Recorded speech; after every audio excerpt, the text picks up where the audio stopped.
Well, good afternoon, everyone, and welcome to our virtual public workshop sponsored by the California Air Resources Board.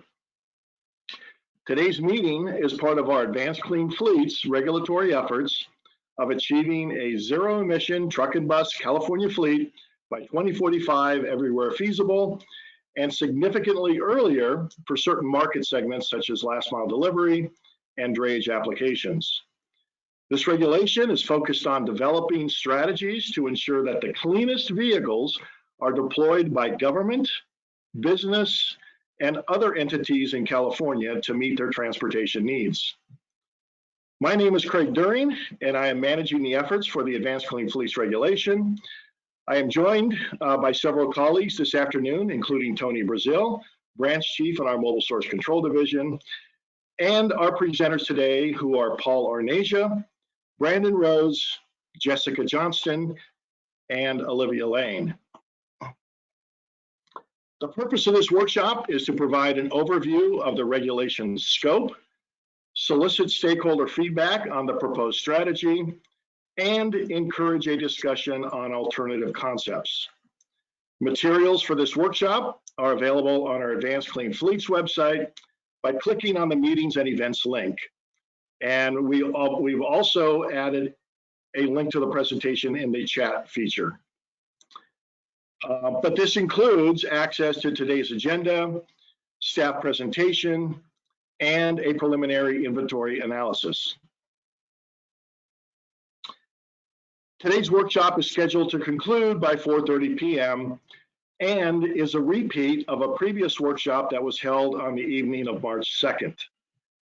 We are repeating this workshop to facilitate those stakeholders who were unable to attend all or part of the previous session. The materials and information being presented this afternoon are identical to what was presented at the March 2nd workshop, so there is no need to attend both. I would also like to mention that today's meeting will be recorded, and a copy of this recording will be made available on our website in the following days. Our intention is to allow for full and open communication throughout today's workshop. To facilitate this, we have identified specific times during the meeting when we will pause for comments or questions. During this time, we prefer that you submit your question in writing using the question feature on the dashboard. However, you can also use the raise hand feature to indicate you would like to make a comment or ask a question verbally. When called upon, we will ask you to unmute your mic and state your comment and question. And as a reminder, please include your name and affiliation when submitting your question in writing or before asking it verbally. Please note that your written and oral comments, attachments, and associated contact information, for example, your address, phone, email, etc., if provided, may become part of the viewable public record. Additionally, this information may become available via Google, Yahoo, and any other search engines. Due to the expected large number of participants, we may need to make adjustments as we review and respond to your comments and questions. This means we may not get to every single question. However, our team will do our very best to respond to as many relevant questions as possible. And speaking of our team, I would like to recognize those individuals working behind the scenes who will provide technical support and assist in responding to your questions today. They are Chris Franceschi, Wente Yen, Callie Bracewell, Olivia Lane, Jessica Johnston, Bruce Tudor, and Balbir Dhaliwal. And finally, I would like to mention that we have opened an informal comment log to allow all interested stakeholders to submit and view relevant comments or concerns on the proposed scope and concepts of our Advanced Clean Fleets program. Access links to submit an informal comment or to view a log of all informal comments received were provided on the distribution notice for this workshop and are available on our Advanced Clean Fleets website. Okay, with that said, let me introduce our first presenter, Paul Arnasia, who will discuss today's agenda and start our presentation. Paul? Thanks, Craig. Good afternoon, everyone. I'll be walking through the initial introduction and background. So I'll start by moving over to today's outline. So we'll begin with giving a brief introduction and background and talking about the zero emission market overall. After that, we'll shift over talking about the proposal for the Advanced Clean Fleets rulemaking, which includes multiple different components. We'll then shift to discussion on the potential strategy to encourage the use of zero emission vehicles, then finish by discussing alternatives and next steps for the proposal. So we will be stopping for questions and answers throughout the presentation. And just to make sure everyone's aware, we have posted two presentations online, one which is the regulatory proposal and one which is the preliminary emissions analysis. For this presentation, we spliced together the presentation into one, so we'll just be displaying one presentation, but the page number should be consistent with what's posted online. We'll start by giving you some initial background on the medium and heavy duty truck market in California. This is what we're looking at for the Advanced Clean Fleets rulemaking. There's almost 2 million medium and heavy duty vehicles in the state, the majority of them being Class 2B and 3 vehicles, which are typically larger pickups and passenger and cargo vans. The next largest class is the straight trucks and vocational vehicles in the Class 4 through 8 group, often used for delivery, busing services, refuse, and other vocational uses. And lastly, we have the Class 7 through 8 tractor group, which represents the tractors that move freight throughout the state. While this is the smallest in relative population, these vehicles do have a disproportionate emissions impact due to their high mileage traveled. So in terms of what we're here to accomplish, we are looking at both greenhouse gas and criteria emissions. So in terms of greenhouse gases, transportation makes up the largest portion of emissions in California, over 40% and over 50% once you include the upstream sources from fuel production. California has set aggressive goals to reduce greenhouse gases, culminating in the goal of carbon neutrality by 2045. To support this goal, the state has also set clean electricity goals to achieve a zero carbon grid by 2045 with interim steps leading up to that point. In addition, California has the worst air quality in the nation, with particular challenges in the South Coast Air Basin and San Joaquin Valley. Heavy-duty trucks and federal sources such as planes, boats, and trains are some of the largest contributors, and action beyond current programs like the truck and bus regulation is needed in order to bring the state into attainment with federal air quality standards. In addition to these previously stated goals, CARB has been called upon to identify strategies to reduce emissions at the community level with a focus on disadvantaged communities disproportionately impacted by emissions. To achieve this, these communities are seeking action on transportation and freight emissions and are looking for ways to achieve a transition to zero emission technologies. To achieve all of these separate but connected goals, CARB has developed numerous planning documents and strategy documents, such as the Mobile Source Strategy, Climate Change Scoping Plan, and ZEV Action Plan, in order to achieve these goals and achieve NOx and greenhouse gas reductions. The core strategy is to achieve zero emissions everywhere feasible and cleaner combustion everywhere else using clean, renewable, low-carbon fuels. This slide illustrates the different regulatory strategies either adopted or currently underway to be adopted in the next few years. CARB has adopted numerous zero-emission regulations already, including the Innovative Clean Transit Regulation, Zero-Emission Airport Shuttle Bus Regulation, and the Advanced Clean Trucks Regulation over the previous years. We've also adopted regulations to clean up the combustion side of the vehicle, such as the Low NOx Omnibus adopted last year. We'll be following up more regulations in the upcoming years as well. Last September, Governor Newsom signed Executive Order N79-20, which calls for a statewide transition to zero-emission technologies in the light-duty, heavy-duty, and off-road sectors. Specific to today's discussion on advanced clean fleets, we'll be looking for a complete transition to zero-emission drayage trucks by 2035, and transition to zero-emission trucks and buses where feasible by 2045. These actions extend beyond California as well. Last year, 15 states and the District of Columbia signed a Memorandum of Understanding seeking to transition to zero-emission technologies in the medium-duty and off-road sectors. The MOU sets sales targets of 30% and 100% by 2050 and calls on the states to develop a zero-emission truck action plan. I'll talk in more detail about one of the regulations adopted previously, the Advanced Clean Trucks Regulation.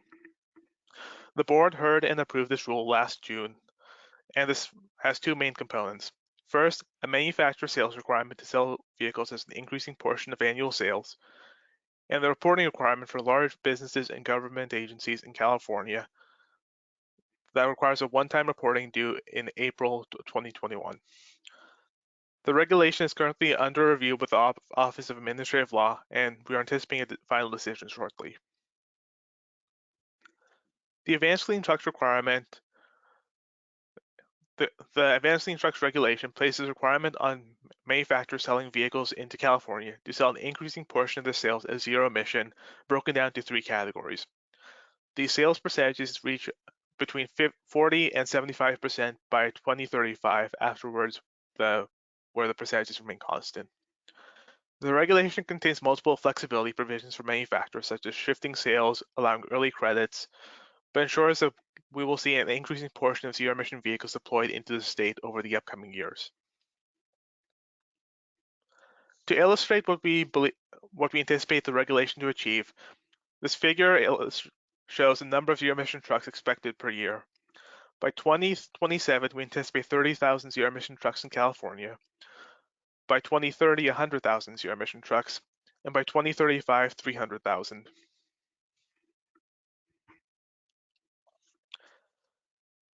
The second component of the Advanced Clean Trucks rule, the large entity reporting, requires businesses and government agencies to report information about their vehicles, and the information is due by April 1st of this year.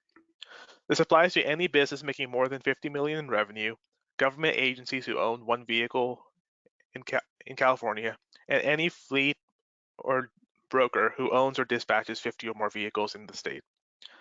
The large entity reporting is now online, and we're accepting submissions. We have on the website with the link shown, you can access the website and receive the reporting guide, the reporting spreadsheet, and links to videos that describe different aspects of the reporting process and how to get your information submitted. To complete the reporting, you need to download the spreadsheet, complete the spreadsheet on your computer using information from your company's vehicles, and then return to the CARB website to upload the data.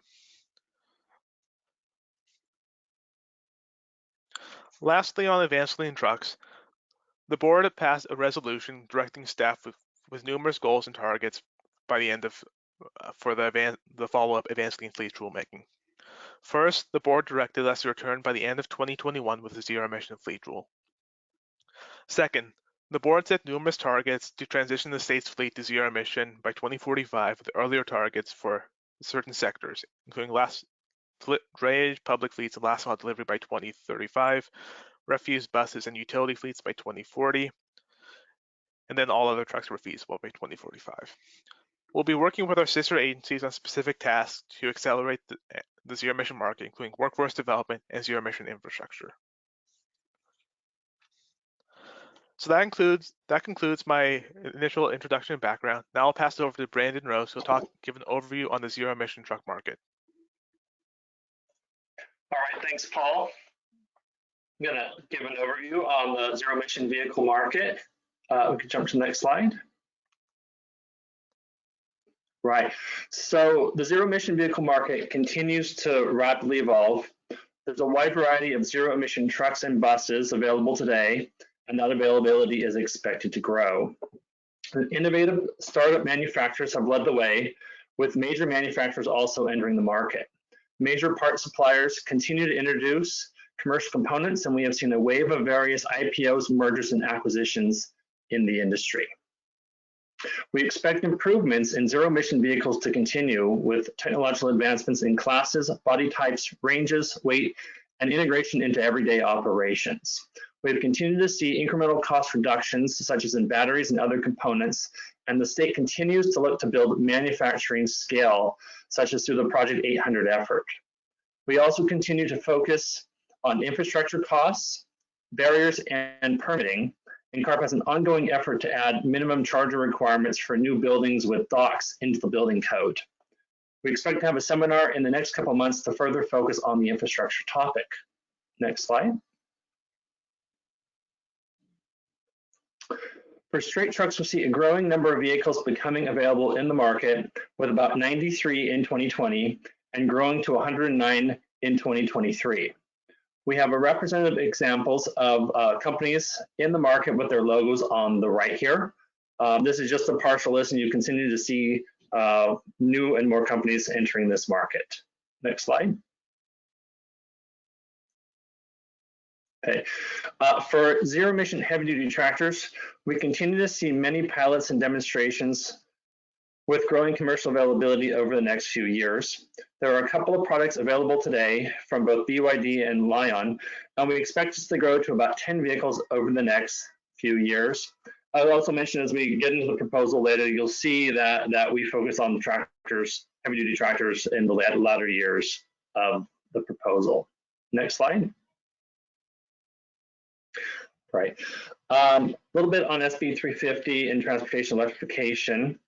California investor-owned utilities, so SCE, San Diego Gas and Electric, PG&E, in conjunction with the California Public Utilities Commission, are supporting electric truck and bus deployments through SB 350's transportation electrification provisions.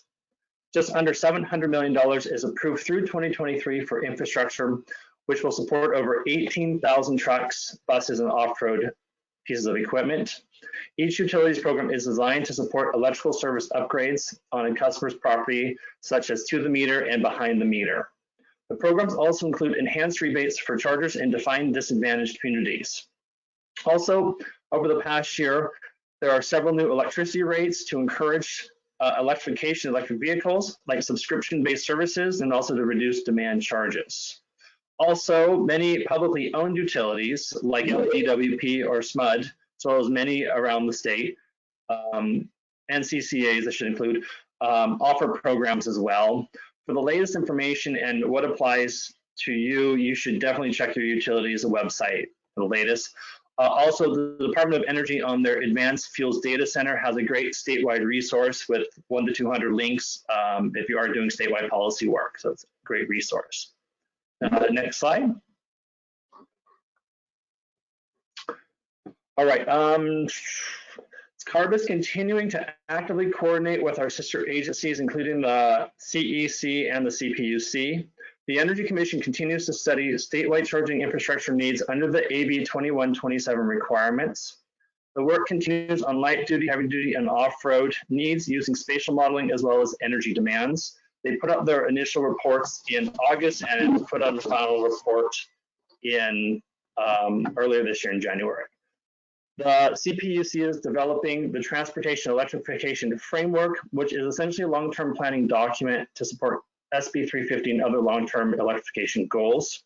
In addition, GoBiz continues to coordinate infrastructure support and deployment, including permitting and road mapping, and also add that they have some really great handbooks on those processes as well.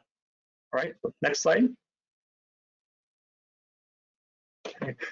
Just a note about Low Carbon Fuel Standard, or LCFS. It's a program designed to reduce greenhouse gas emissions and other toxic air pollutants from the transportation sector by setting annual carbon intensity standards, fuels, and providing credits for low carbon intensity fuels like electricity and hydrogen. Owners and operators of charging and hydrogen fueling stations are able to generate LCF credits, and then they can then sell those credits on the open market. The sales can offset fuel costs partially or in their entirety. Owner and operators have to report quarterly in order to earn credits, and I also want to add that there are several companies that will do these transactions for you. Okay, next slide, please. Just an example, this slide illustrates how fleets can save money using battery electric vehicles. Fleets save using electricity over diesel and or hydrogen, and save more by using the credits. In combination, as I just mentioned, they can offset potentially the entire cost of fuel for a heavy duty vehicle It does vary by the specific vehicle and the fuel type. You can see here it ranges between $2,700 of savings with the credits for airport shuttles, $8,400 for package delivery, a step van, and up to $27,900 for local drayage work. You can see we have some fairly conservative assumptions below. I would add that its LCF credit value in this example is $125, but has been trending more in the $190 to $200 range. And so one of the main takeaways is when you combine just the cost of operations and the credits, you see a lower total cost of ownership with these electric vehicles than conventional. All right, and that's all I have. Next slide. Turn it back over. Thanks, Brandon. And we'll shift on to the proposed regulation and then stop for Q&As after we get through the first portion. So now we'll be shifting over to a discussion of the proposed regulation. There's multiple stars, but start by giving the general scope of the proposal. So this is just meant to give a broad overview of what's affected and what the goals of the proposal are. So we are looking at focus on high priority private fleets, drayage, and government agencies, and those vehicles specifically with a GVWR or gross vehicular weight rating above 8,500 pounds. We're trying to achieve the goals that we laid out previously to transition the state's fleet to zero emission by 2045 and complement the advanced clean trucks manufacturer sales requirement and ensure that we're seeing benefits within disadvantaged communities. So, as I mentioned, we'll be going over this in parts. We'll start with the general scope and the public fleets, then the drayage requirements, then the private fleets, and then a proposal on voluntary action for zero emission fleets and businesses who hire them. So this proposal would apply to any vehicle with a GVWR, on-road vehicle with a GVWR above 8,500 pounds, and off-road yard tractors.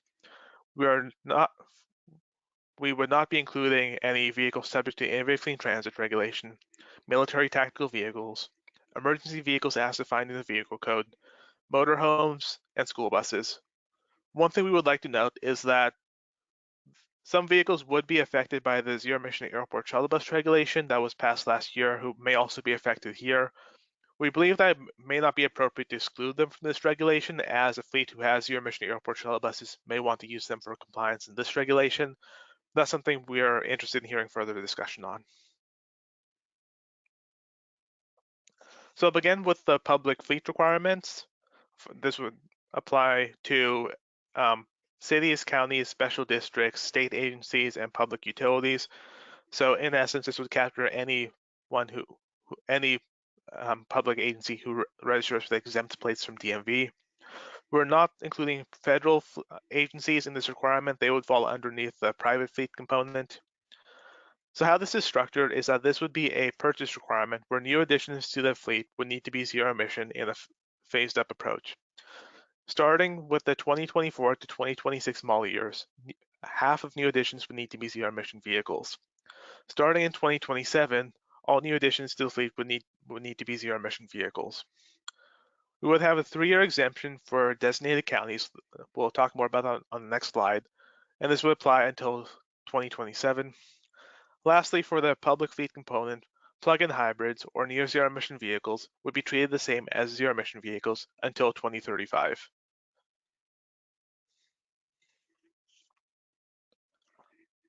So in terms of the designated counties, we start by looking at the previous definition we used with the public agency and utility rule that we previously adopted. So in that regulation, the counties shaded in red and yellow are designated as low population counties and receive an additional exemption. For this regulation, we're looking to make some modifications to improve some aspects of the rule, such as enforcement and ease of understanding for potential entities. First, for the 3 counties in Northern California who are surrounded by low population counties, being Butte, Humboldt, and Shasta, we're thinking to include these inside the designated county classification to avoid having islands where certain fleets have some requirements and others don't. Using a similar train of thought, we're thinking to remove San Benito County, shaded in yellow, from this list, as they're surrounded by counties who would be regulated. This is something we're interested in hearing feedback on, just to ensure that we're treating certain counties in an appropriate way. For this approach, we are considering an exemption process to handle situations that are beyond the fleet's control. So we are looking to grant exemptions in cases where a zero-emission vehicle is not available from the manufacturer, or the models that are available are not able to meet the fleet's needs or cannot be upfitted to meet the fleet's needs. We're also looking to grant an exemption in case that the manufacturer cannot provide the vehicle on time and there is a delay.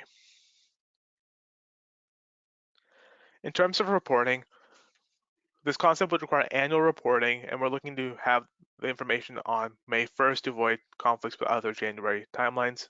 In addition, reporting would be due within 30 days of adding or removing a vehicle from the fleet. The information reported will include general information about the public agency, including contact information, locations, and that information, in addition to vehicle information such as the VIN, the fuel type of the vehicle, and information about the vehicle's body type. So with this proposal, what we're considering is that a purchase requirement, as we've done in the past with our Innovative Clean Transit regulation, aligns with the typical way of doing business for a public agency in that it doesn't interfere with the normal purchase cycle. And it doesn't require these agencies to turn over their vehicles on an accelerated time frame. It's also consistent with previously passed legislation such as AB 739, which requires the state fleet to purchase zero-emission vehicles as a portion of their annual purchases. We do see that more time is necessary for fleets in low population counties, as the rural nature of these counties leads some special considerations. And we do see that exemption process is needed, as there's many specialized vehicles that may or may not have an electrified counterpart available. So a different way to look at this is that what's set a statewide set of first procurement policy.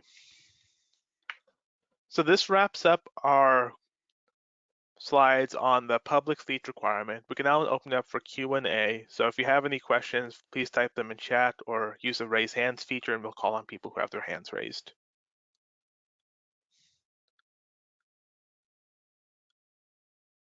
Okay, I guess we'll start by reading some in chat since I don't see any hands. So we have I just need to read through these 1 second. So we have a question from David Rentschler. I saw a comment there submitted to the CEC by SoCal. This is more of a comment than a question, sorry. Tony, do you see any questions in the chat that we should be answering right now? So Paul, I see one. This is Craig. It says, this is from Susan Vagon. I am just joining, so I don't know if my question has been answered. How do battery electric vehicles compare to San Francisco's electric trolley buses financially and in terms of power, ability to go up San Francisco hills? Okay, I thought, so the regulation itself, it applies to on-road vehicles. If it's an electric vehicle, electric truck, and it's in your fleet, then it would be subject to the regulation. The trolleys, if it's a train trolley, I don't think that's a vehicle, a truck, so it wouldn't qualify. Well, I'll expand on that. Oops. We're excluding from this particular regulation the transit buses that are subject to the Innovative Clean Transit regulation and the transit agencies. So the trolley buses with the overhead wires, for example, wouldn't be part of this particular regulation. We've already got requirements on the transit buses, and those are already zero emission. And we're covered by that. But so I'm not 100% clear on the intent of the question, but part of it was just the basic performance. And generally, electric vehicles have superior torque to other internal combustion engines, but ultimately the vehicle design is going to matter in terms of the vehicle's capabilities. But I think you might be aware that the torque and ability to accelerate and even go up hills is generally favorable for an electric vehicle compared to a combustion vehicle in most of the designs we're aware of. And then cost-wise, there was some question about cost. Yes, zero emission vehicles do cost more upfront. There also is an infrastructure cost. We do recognize that, and then we do anticipate that it will decline. The difference will decline over time. We're seeing that already in cars where cost parity up front is already expected. For trucks and buses, we believe the economics become favorable over time. We are currently not estimating that the cost up front will be the same. We're always expecting it to be higher, but we will be evaluating costs more closely and having a public workshop on that in the future as well. So wide range of response. I'm not sure if we covered it. If we didn't, then by all means, just ask again. Okay, Yeah, we have go ahead, Paul. That was a good shift to a different question. Okay, go ahead. Okay, we have a question I think I've seen a couple times. First from Courtney Mitsutani, and second from there was another one, but I don't see it right now. So the question is, does the county exemption impact public agencies with fleets that operate in different counties, some exempt, some not? Okay. Well, I'll use that as an opportunity to say the purpose of this workshop is ultimately to get feedback on what we're proposing, but also to work through a number of details like this question. We are looking at providing additional time for vehicles that are operated in the more rural areas of the state that we've defined as low population counties. We clearly have sensitivities of emissions needs and so on in the Central Valley, for example. And yeah, that I think is an open question of whether the entire fleet should be based out of a location like that or just where the vehicle is operated. I think we're open to either approach, and we'd be interested in getting some feedback on that. And then for those of you who didn't participate in the prior meeting, I mean, one of our intents is to continue meeting with different stakeholders that are in the different groups and look at how these different strategies would apply to individual companies or agencies.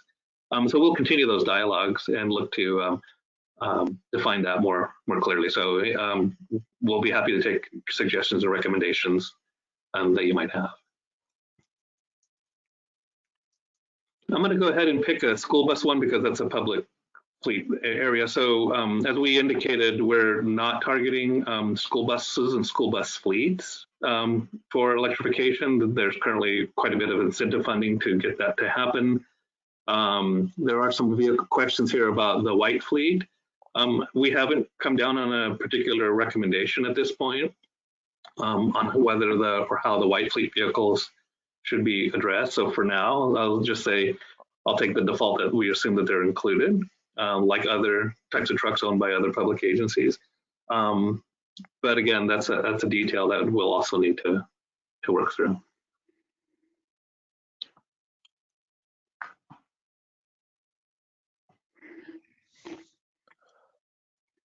Okay, so I'll go back to David Rensler since I didn't finish reading his comment. So his comment was that in the letter submitted by SoCal Edison and SoCal Gas in the letter submitted to CEC by SoCal Gas and LADWP, they've indicated they'll have rate increases by 34% by 2023 and 30% by 2024, respectively.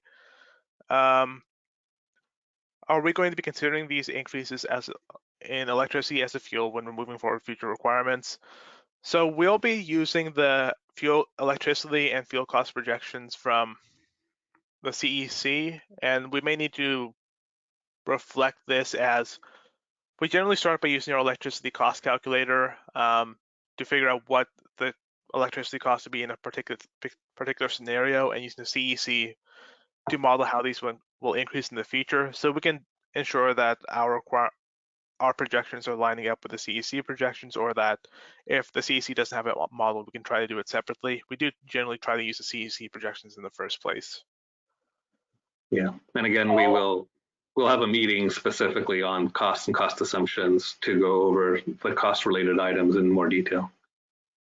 Paul, can I just add in, just for example, the LCFS credit is worth in the range of 25 to 30 cents per kilowatt hour.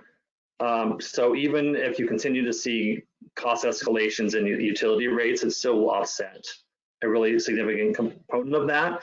And CARB also has a rates working group, and we're watching the CPUC had a day-long in-bonk about a week and a half ago dedicated to rates. And so all the agencies, I think, are very aware of the risks of increasing rates to electrification and is trying to plan for that and prepare for that. Thank you. Okay, we have a similar question from David Peach. The presentation uses EIA electricity cost of 18 cents per kilowatt hour. The current electricity cost is 20 cents a kilowatt hour in the LA Basin. So in general, we have a charging calculator that's available on our webpage that allows the fleet to calculate what their electricity costs would be in a given scenario. So from our perspective, 18 cents is more than a typical fleet would be paying, given that most of the larger utilities have prepared their own electricity rate schedules that are better suited for commercial vehicles. So we see that 18 cents per kilowatt hour might be on the high side for a fleet that can charge during off-peak times. Yeah, and this is Craig. I see a question relating to the low pop counties. It says, what is the logic of excluding low population counties? It doesn't seem like this would align very well with local agencies with small budgets, if that is the intent. And I'll just add that the intent is to allow, a 3-year delay for areas in the state that typically don't have the air pollution problems that we see in the more densely populated areas.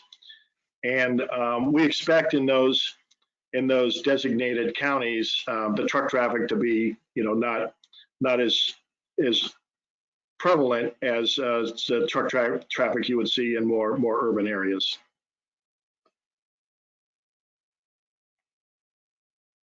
Yeah, and just to expand just a tiny bit. So the concept isn't to exempt them entirely, it's just to provide additional 3 years before they would start. Correct. And again, the proposal is that the zero emission vehicles will be purchased when the vehicle is normally being replaced. So if a vehicle is not being replaced, the agency is not being affected either. And part of that too is that, again, we'll update our analysis, but our analysis and others has been that generally the cost differences are expected to be a bit smaller in terms of the upfront cost of the vehicles in the future, and so on. And so that partly factors into the thinking there.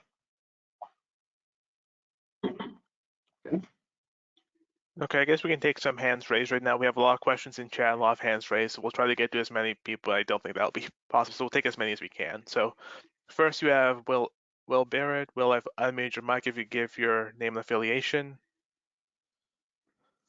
Hi, thank you, Paul. This is Will Barrett with the American Lung Association. First of all, just wanted to say thank you to the team for making the presentation available multiple times this week. Very much appreciate that. The American Lung Association, just want to say we view this policy as a critical public health measure, complementing the ACT rule and other policies to address trucking pollution that threatens our air and our community's health. The policy really can help to achieve critical public health benefits throughout the state, and especially in those most disadvantaged communities. And we appreciate very much the focus on really ensuring that the benefits of this program accrue to the communities that are most impacted by harmful pollution today, and appreciate the tie to the AB 617 program in the presentation. So given that, we support the initial focus on the transition in the drayage fleet, and believe really that the priority on public fleets is building on past commitments made by the state to protect public health, and really showing that the state can lead by example by making this transition as quickly as possible. As you move forward, we do want to see if, as we're replacing and updating fleets to zero emission, we want to also make sure that there are opportunities explored to expand the retirement of the oldest, dirtiest vehicles on the road as they're hitting their full useful life based on state policy or state law. And then finally, just wanted to note that we'll be following up with more detailed comments in writing after the workshop. But again, wanted to really say thank you for really putting the public health messaging up front in this discussion, because that's really what's at the core here. And we look forward to working with you to make sure that this policy really goes as far as possible to quickly and efficiently support attainment of our clean air and climate standards. So thank you very much. Thanks. Okay, next up we have Nick Blair. Nick, if I unmute your mic, if you give your name and affiliation. Okay. Very good. Thank you once again to Carr for hosting this workshop numerous times. I can appreciate there's a lot of work that goes into it. My name is Nick Blair. I'm with the Association of California Water Agencies. So we're happy with the conversation that's happening here today, though AQUA members will want to just note some lingering concerns that we want to see further fleshed out in the conversation today and in further coming meetings. So first, just in looking at available truck options that'll be available down the road, we have a number of members that just are continuing to be worried that their specialty vehicle needs are not going to be met. So we're happy that there is an exemption process conversation happening, but also we just want, really want to make sure that that conversation continues to make sure that critical services are enabled and able to be provided. Also, I know that in the last meeting, the concept of cost was brought up. Some of these vehicles are going to be expensive, and we don't want to further negatively impact disadvantaged communities and passing the costs on to them. That would not be a good thing. Also, a number of our members have brought up the concept of charging capabilities and schedules. In some cases, we have members that don't yet have charging facilities to meet the needs of these electric vehicles, and also grid constraints that we've seen with the advent of PSPS events, among other things. And lastly, just the overall mission of providing and maintaining these critical services that water and wastewater agencies provide. We have concerns such as having large counties and getting from point A to point B, challenging topographies, so like high and low, going up mountains and that kind of thing, charging schedules, payload, having vehicles available on standby. And I'll cut it off there, but once again, thank you for the opportunity to comment today. Happy that we're having these conversations and that numerous more workshops will be held where we can really flesh out these conversations. So thank you with that, and I'll conclude. Okay. Yeah, this is Tony. I'll just say that, yes, I mean, we are working through some of the issues, and including the ones that you raised. The general approach, and this kind of gets at some of the other questions that were also written, is that we're looking to identify and address situations where a vehicle may not be available or not suitable for the application, and then how to deal with that potential situation. And it does differ a little bit on how we're structuring the proposal, but for the public fleet, since it's a straight purchase requirement, it would be effectively, when we say exemption, we're talking about saying, hey, the zero emission vehicle is not available, so go ahead and replace it with a conventional internal combustion engine vehicle would be what the exemption would allow for. And so we do have the intent of covering in more detail, which we haven't done to date, how that would apply. And broadly, it would be for mostly situations beyond the control of the fleet, and things like ability to refuel would obviously be a consideration that could happen. Manufacturer delays, for instance, in terms of delivering the vehicle, could also potentially happen in the scenario.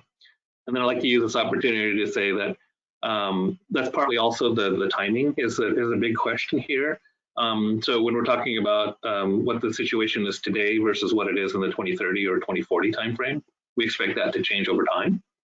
And so we're also factoring that into the way we lay out the schedule. And the idea behind the exemptions is that they would not likely be needed, but if they are, there's a way to address them. But yeah, I think I want to make sure that the audience is aware of that. When we're looking at this, we're looking at a 20-year horizon and a mechanism to be able to address that, but also to provide some clarity as to here's what the future would hold in terms of where the fleet would need to be, so that the appropriate decision could be made in the purchase decisions and ultimately infrastructure decisions that would be made, in the next 5 to 10 years as well. So we're trying to kind of cover that gamut. I'll go ahead and touch on one other topic. So the one other comment that is very related to this one was about using cost as a basis for exemptions. So we have not done that in past regulations as looking at an individual situation as that, but we try to approach it in terms of practical limitations. So I can say that, I'll just say now because I'm sure it'll come up, I mean, our intent is to look at situations where you can, a zero emission vehicle would replace another vehicle on a one-for-one basis is the general approach. But when I say that, when we're looking at fleet requirements, if you can practically operate your fleet with 30–40% zero emission trucks, and the requirement is to get to 10%, even if the other half of the fleets can, that would still be a practical replacement for existing vehicles.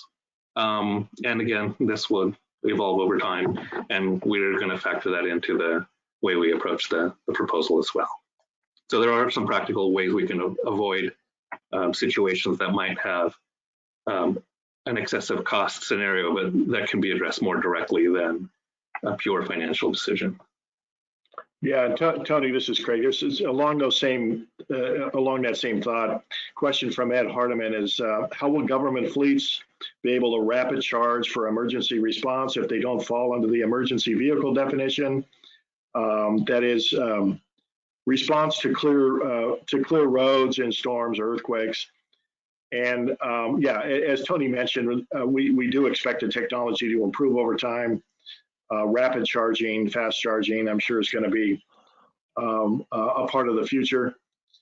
And you know, as these electric trucks become part of your fleet, I think your emergency response plans are going to include some, you know, some level of how to deal with electric vehicles.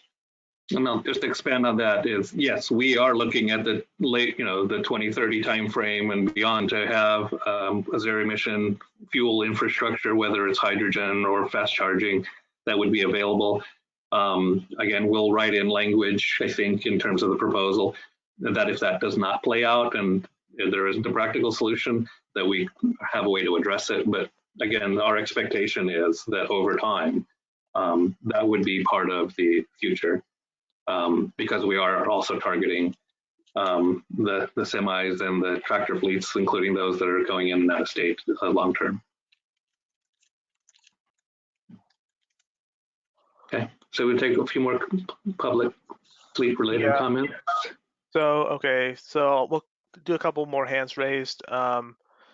So, okay, we'll do Nico Bucomp, then Ryan Kenny, then Ray Pangle. Nico, I've unmuted your mic if you give your name and affiliation.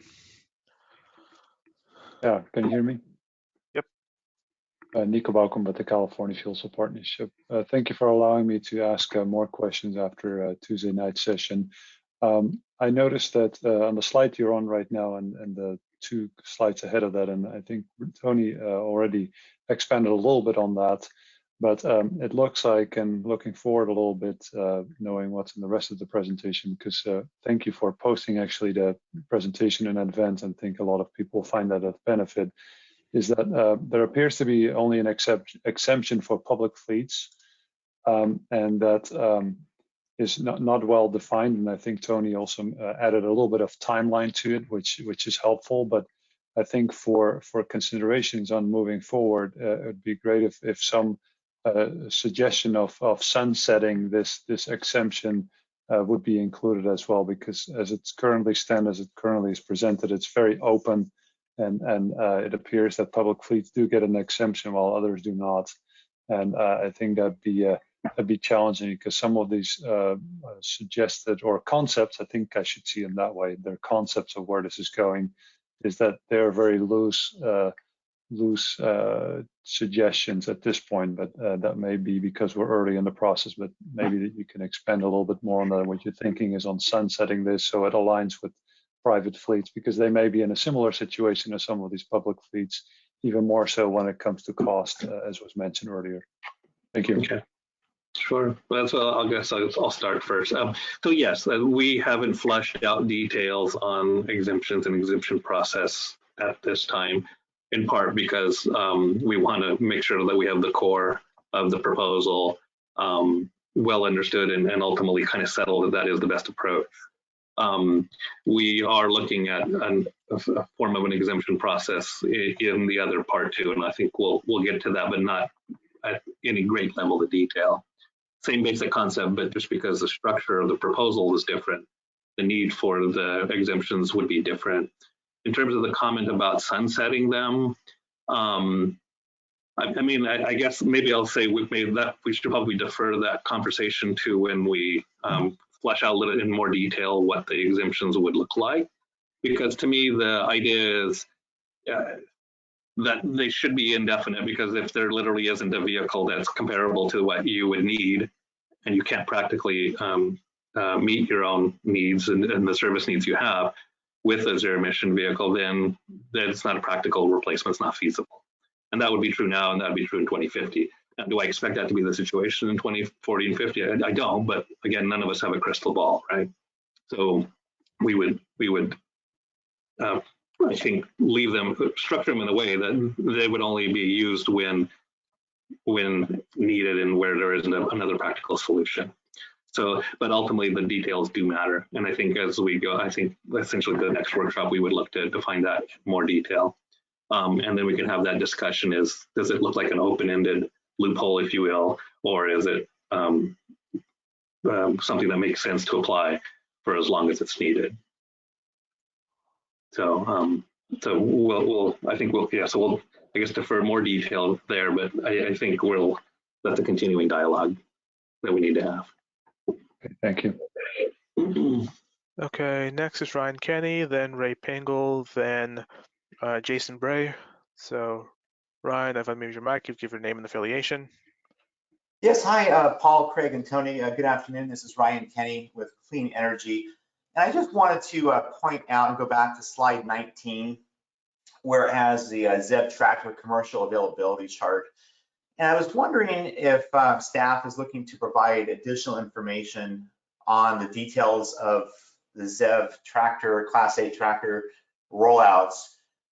I asked because our industry recently did a pretty deep dive on the readiness of those different brands, and we don't think that they're even close to being commercially available. And just looking at slide 18 and 19, it makes it look like the vehicles are almost ready to go on a one-for-one basis to displace diesel trucks. And I'll just add that our analysis of Kenworth and Peterbilt and Volvo, they're just now getting into production for 2021. Tesla, we're still waiting on the model year 2019 trucks to be delivered. The first 15 trucks or so will be delivered to their Frito-Lay facility in Modesto. And Lion's mentioned as well, and we're not even sure if you can even order a truck at this point. We don't think they have a footprint in the US, no market for after-sales support, service, parts, things like that. So we think those of us in the low NOx industries, RNG industries, are really interested in the viability of and commercial readiness of these vehicles, and we'd like to have that discussion as part of this rulemaking. And maybe not today, but we'd love to have more information from staff as far as maybe countering some of our concerns, maybe at a later date. We are concerned about the lack of a near-term option within this rulemaking. It does mention 2024 to 2020, or 2024 to 2026. And to my concerns just now, and of course, Omnibus doesn't kick in until January 1st, 2027 for a 0.02 requirement. So we do think there is ample opportunity to include a near-term off-ramp should these vehicles not be ready in time. So I want to at least put that out there, so you get your response. We'd love to continue the conversation with you about the readiness of commercial heavy-duty ZEVs. Okay. So I guess I'll take the first stab. So I'll use this for an opportunity for a couple of comments. So yeah, so first, yes, I mean, we'll continue to monitor the market and the vehicle availability.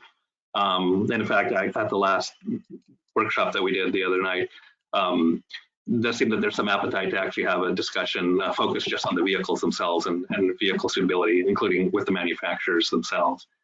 So we'll continue to do that, and we would definitely, we're still monitoring the situation, what their capabilities are. But I also want to say is like, yes, we're showing these vehicles here, and we're not saying that these vehicles are 600, 700 mile vehicles or stuff like that.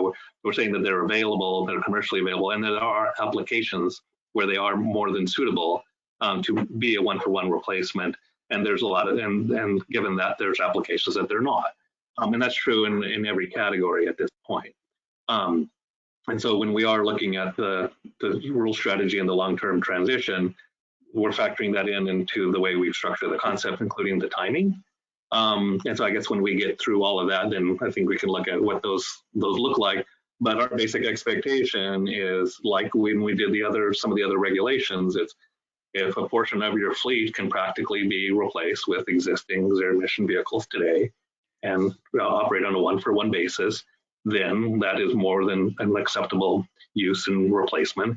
Doesn't mean that the zero emission vehicle that you're buying could necessarily meet absolutely every need of every vehicle that you have. And that's part of the process in terms of the transition, is use them where they're appropriate, and if the rule structure allows them to be used where appropriate and doesn't require them to be used where they're not going to meet the needs, then we've got a fairly good proposal. And that's what we're looking to do, both with the timelines, but also with the concept of the exemptions, is where things don't play out as expected or the timeline didn't match what the market is able to do, then we would provide those as an avenue to address it. So hopefully that helps it. But yeah, I think that's a continuing dialogue. It does sound like might be a good idea to have a part of the meeting focused on the vehicles themselves. Yeah, thanks, Tony. That's really helpful. I appreciate the response.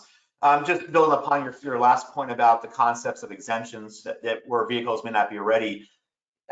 I know you're waiting for my question. Could low NOx trucks be considered for an exemption?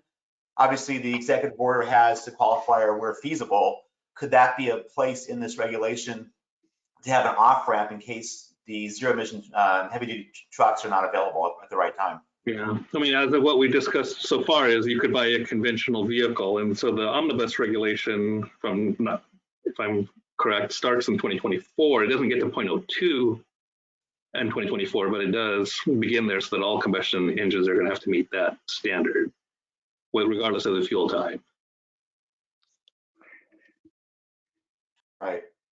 Right, and then if we're focused on the tractor category, I mean, we have the drayage focus that does start right away, but then right now the proposal we'll get into in the future, the upcoming slides, doesn't necessarily have a requirement starting until the 2027 timeframe, even though we would anticipate that we would want to have reasons for fleets to go ahead and make those purchase decisions earlier as well. So I guess maybe we'll revisit this when we get to the end of the presentation. You'll see the timelines associated with the rest of the proposal. Thank you, Tony. Appreciate your response. Sure. Okay. So Paul, let's take a few more and then we'll kind of move on. And just so everybody knows, we're going to pause and to try to have an open discussion, but also want to be mindful of everybody's time so that we can get through to the end, and then we'll use all the time that's left to go over any part of the presentation, even if we didn't get to it in the earlier part of the day. Okay. So let's take a few more and then we'll move on, just to make sure we don't get bogged down. Okay, next we have Ray Pingle. Ray, I've unmuted your mic. Give your name and affiliation. Hi, Paul. Yeah, this is Ray Pingle, Sierra Club, California. I have two comments. The first is on slide 29, where you're saying that plug-in hybrids count the same as ZEVs until 2035. We don't think that's logical. I mean, it depends on the ZEV and the duty cycle, but a ZEV or a plug-in hybrid may only have like a third or a fourth of the reduction of emissions as a zero emission vehicle. And so we would recommend another way of treating plug-in hybrids. And while we're not necessarily recommending this, the way you handle this issue in the ACT rule was much more logical, because you gave credit based on what the battery mileage was, and it had a cap of 75%. So anyhow, we wanted to make that recommendation. This is illogical to us in terms of achieving the goals of the rule. Okay. And so, go ahead. Okay, so Ray, there is a little bit of a difference in how this is treated in this part versus the other part. So this one being a straight purchase requirement would be, let's just, for a simple case, would be, hey, I'm replacing a single vehicle. It would have to be zero emission if I'm buying it in 2027. So as of this proposal right now, that vehicle could be a plug-in hybrid, or it could be an all zero emission vehicle. So there's a couple of ways to approach this, and frankly, I look to get comments from others that would be affected directly. I mean, we could approach it as you must buy the zero emission vehicle first if it's available, then if not, buy the near zero one as being the second option. The weighting mechanism doesn't exactly work if you're buying a vehicle to then say, if you get half of a credit for buying a plug-in hybrid, for example, how do you do that and comply when the requirement is just buy zero when you replace the vehicle? In the percentage targets and the other concepts there, a weighting thing could make sense, but there we were trying to also keep it relatively simple. So that's kind of why we.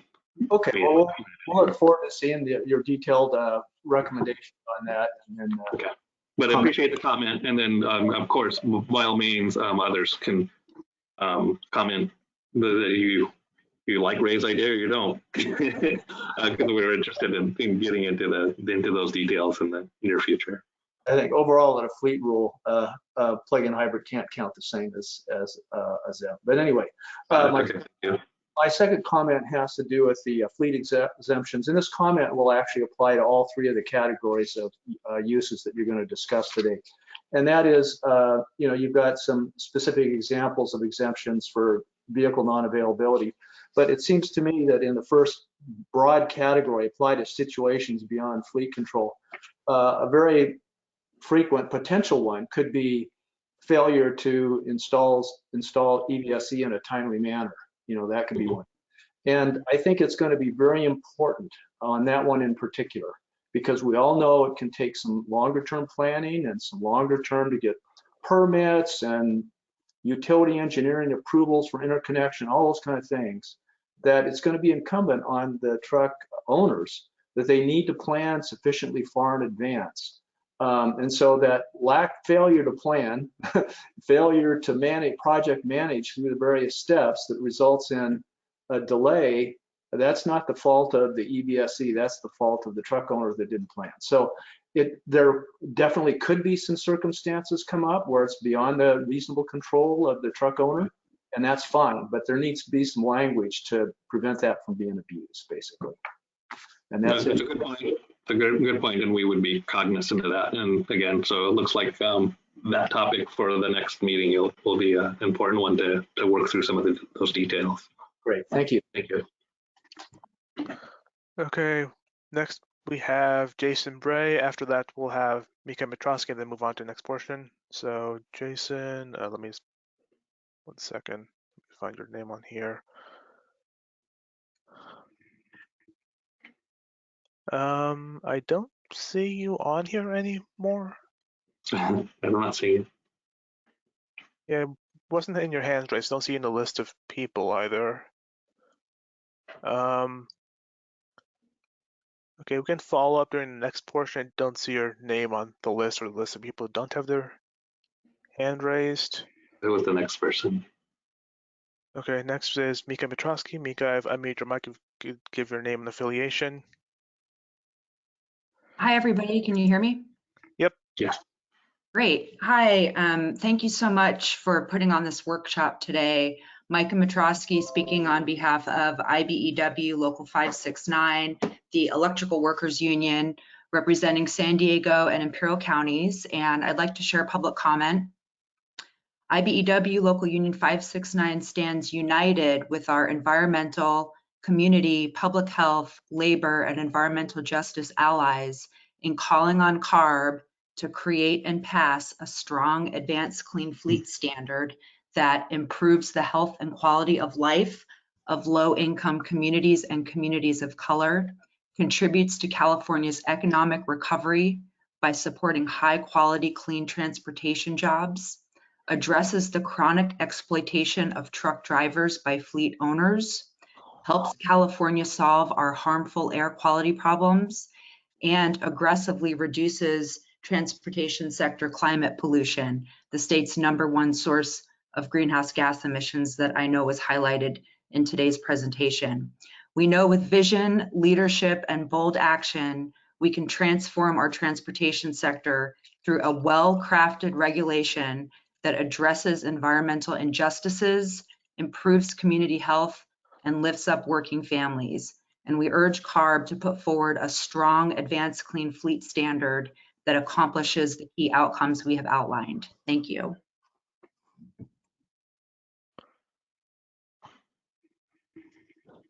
Thank you, Mika. Okay, I see Jason. I'll try calling on him now if I can keep him on my screen. Jason, I've unmuted your mic. If you could unmute yourself and then give your name and affiliation. Jason Bray, West Coast Arborist. Hi, Jason. How you doing? So my comment or question today was, we just spent millions of dollars buying new vehicles for our fleet to meet CARB standard for 2010 and newer, and our towables to a tier 4 and newer, and off-road to tier 4 and newer. So now we have to do this all over again and spend a bunch of money to go ZEV. Is that what we're trying to do here?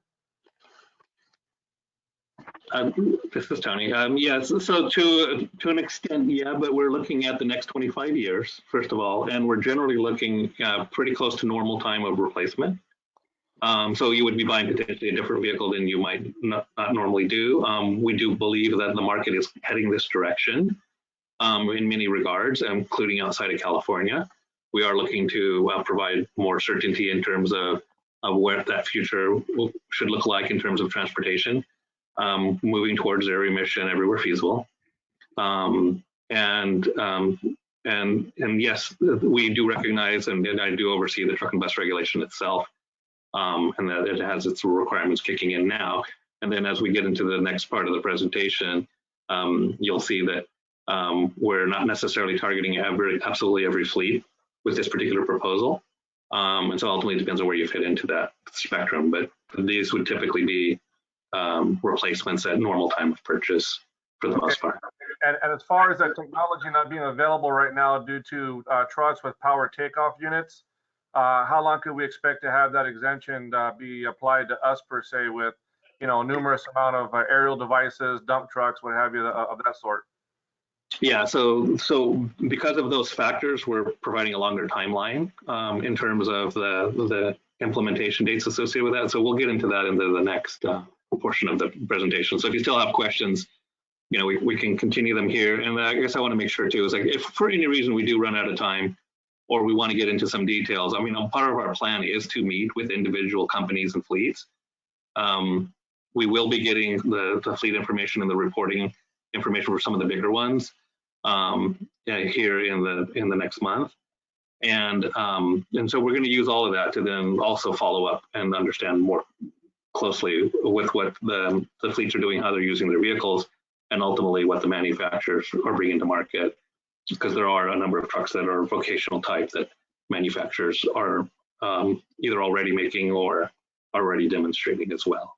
Yeah, lastly, real quick, I'll conclude with this. So an insider told me that in fleets of my situation that we would have to look at buying something that's not available in the next 5 years.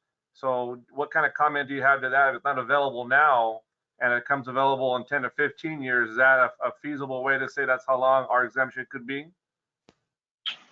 For all intents and purposes, yes. I mean, if literally the type of vehicle that you need does not exist and this is a zero emission vehicle 10 years from now, then by definition, we would either exclude it or have it on a later timeline. Gotcha. And that's the concept behind those exemptions. If there really isn't a vehicle that is suitable for what you need, even if it's 10 years from now or 15 years from now, that the exemption would allow for it, even if we didn't predict it right in the schedule. Got you. Thank you. Sure. Okay, so shall we move on to the next portion and then get to more questions so that we can cover some of the other topics? Yeah, I think we need to, Tony. Absolutely. Yeah, we do recognize that we received a lot of comments and some people still have their hands raised, but we'll get to as many as we can, and we can try to follow up after the meeting to answer some that we weren't able to get to. Okay, so for the next I think I might have actually missed a couple slides the first go around. We do have 2 additional slides on the public fees that cover the expected impact of the regulation. So this slide shows the expected zero emission vehicle population due to the advanced clean fleets regulation. So we anticipate more ZEVs shown in green than we anticipate during the advanced clean trucks regulation, shown in the black line. So, but due to the slow rate of turnover in the public fleet sector, even the 100% requirement will take a significant amount of time to electrify the whole fleet. In terms of Nox emission reductions, because this is a new purchase requirement without turnover, we are anticipating minimal Nox reduction, so up to 1 ton per day. For the other regulatory structures, we do anticipate higher emission reductions, but this is above and beyond what we expect with the advanced trucks regulation. And with that, I'll pass it on to Jessica Johnston, who will be going over the proposed Dredge truck requirements.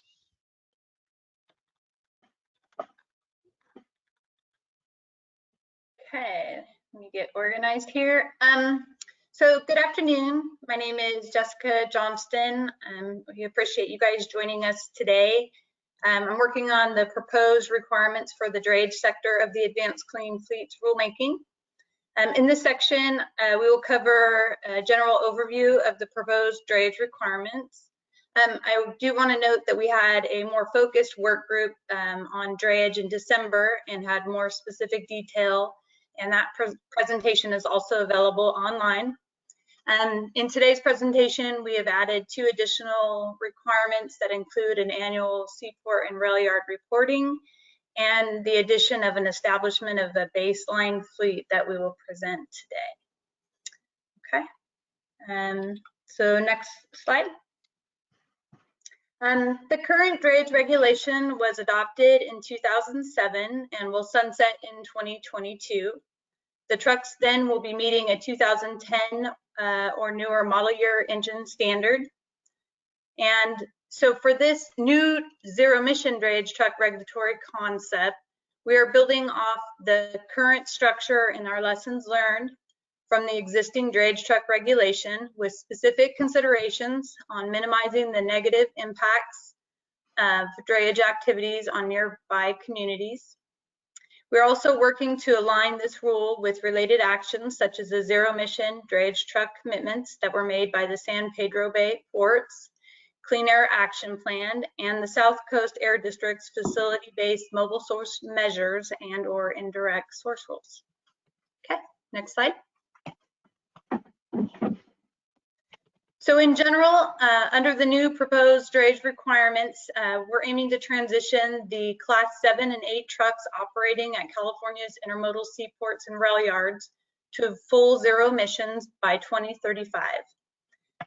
To do this, we are considering beginning in 2023, all trucks newly registering in the statewide Dredge truck registry would need to be equipped and operating with zero emission technology.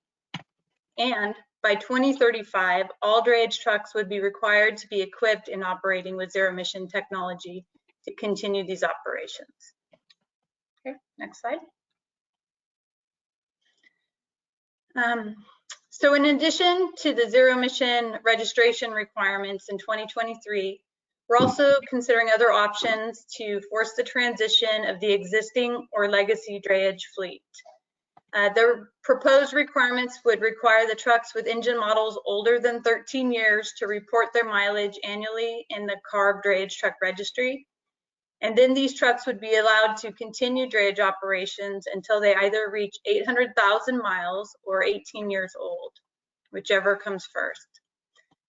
Each of these legacy trucks would also have to have visited a seaport or rail yard at least once in 2023 to continue in the registry as part of the baseline fleet. This would ensure that the Dredge truck fleet is as clean as possible and provides additional momentum to transition the Dredge fleets towards zero emission technologies. Okay. Next slide. So we wanted to make sure that we showed at least what the current Dredge truck definition is. Staff is considering continuing to use the same definition and scope, and that's still up for discussion, but we thought we would share what the definition of a Dredge truck is. So that is this slide. And next slide. And here's the definition of what a Dredge truck is not. So we're currently considering these definitions under this next proposal.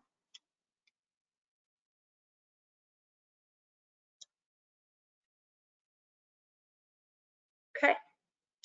In addition to the zero emission Dredge truck registration requirement in 2023, we're also considering additional seaport and rail yard reporting.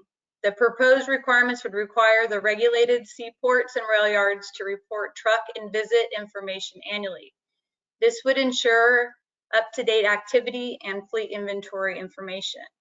The reporting would also help establish a baseline for the non-zero emission trucks in 2023 that would allow them to continue to operate if they are already part of that legacy fleet and had visited a seaport or rail yard at least one time. These trucks would remain in the registry until they again reach either 800,000 miles, the engine is 18 years old, or whichever came first. Okay, next slide. So this slide is a visual that shows the fleet transition process beginning in 2023. The non-zero emission trucks on the left in the CARB Dredge truck registry would have 2010 or newer model year engines and have visited the seaport or rail yard at least once. They would remain in the registry until they're at least 800,000 miles or the engine is older than 18 years. Only the zero emission trucks would be eligible to be added to the registry after 2023, and by 2035, we would expect the CARB Dredge truck registry would have a complete transition to trucks with zero emissions. Okay, next slide. So this table displays the 2019 Dredge truck inventory. We will work to update this as we get more data. The columns on the left show the vehicle categories and the columns on the right show the Dredge inventory groupings. So for this, the San Pedro Bay ports are combined and simplified here under the category for POLA, and the Port of Oakland as POAK for Port of Oakland. The data for these ports is based on truck data they provide and is listed, and they are listed here as the active Dredge trucks if they visit more than 112 times per year or more than 2 trips per week. Staff has requested additional data to update the other ports and rail yard categories. Updated data is currently being requested by the ports for the other ports and the rail yards, and we'll continue to update the inventory as the data is provided. So I just do want to take 1 second and say that this inventory is based on staff's assumptions of what we would consider what the active Dredge fleet is. So these trucks that we have listed here would have visited at least 2 times per week or over 2 times per week or 112 times per year. Okay, next slide.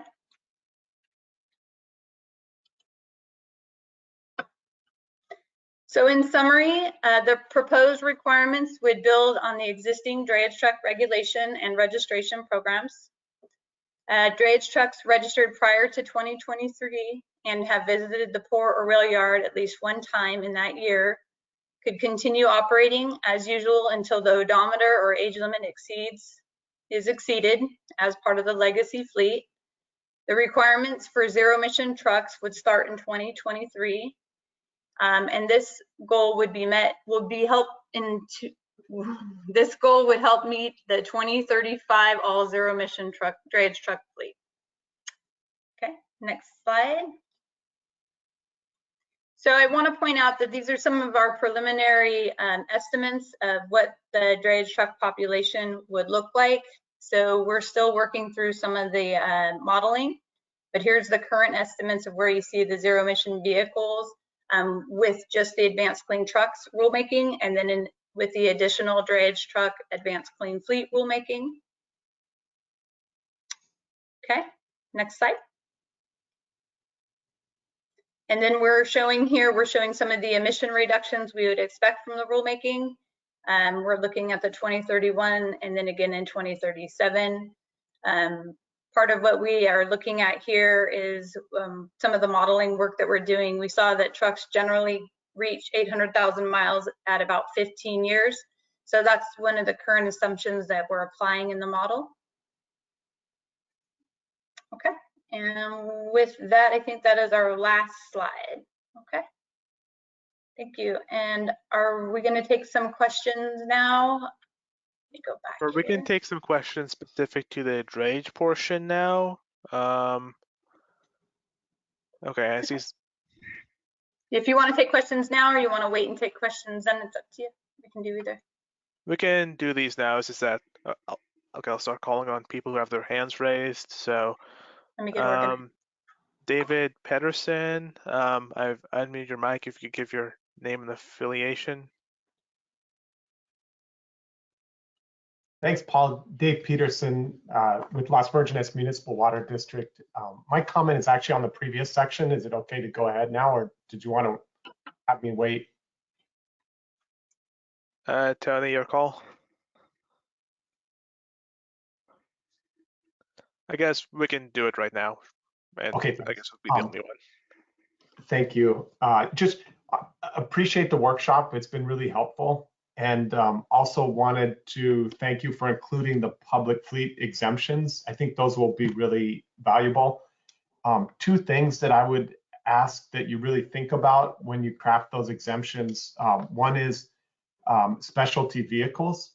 So I represent a water and wastewater agency, and we use, as a utility, we have a lot of specialty equipment that is on our vehicles. These are things like hydro excavators, Vector trucks, air compressors, cranes, and vehicles. ZEV vehicles may be available to actually get the vehicle from point A to point B, but they may not be available to operate the equipment that's needed. And so I just ask that you really be sure to consider those specialty vehicles and the PTO-driven equipment that is needed on them. And then the second part is emergency response. All of us in the utility business, water and electric, we have an important emergency response function, but we don't fall under the vehicle code, generally section 165. And so it's really important that you consider that, because having water and electricity during an earthquake and a fire is essential. And the issue is not always getting the vehicle from point A to point B. The issue is the duration for the vehicle to operate. And so an example is a hydro excavator. It just being able to drive it to the job site is not enough. We need to be able to operate the hydro excavator to excavate the water main and make the repair. And so duration is really key.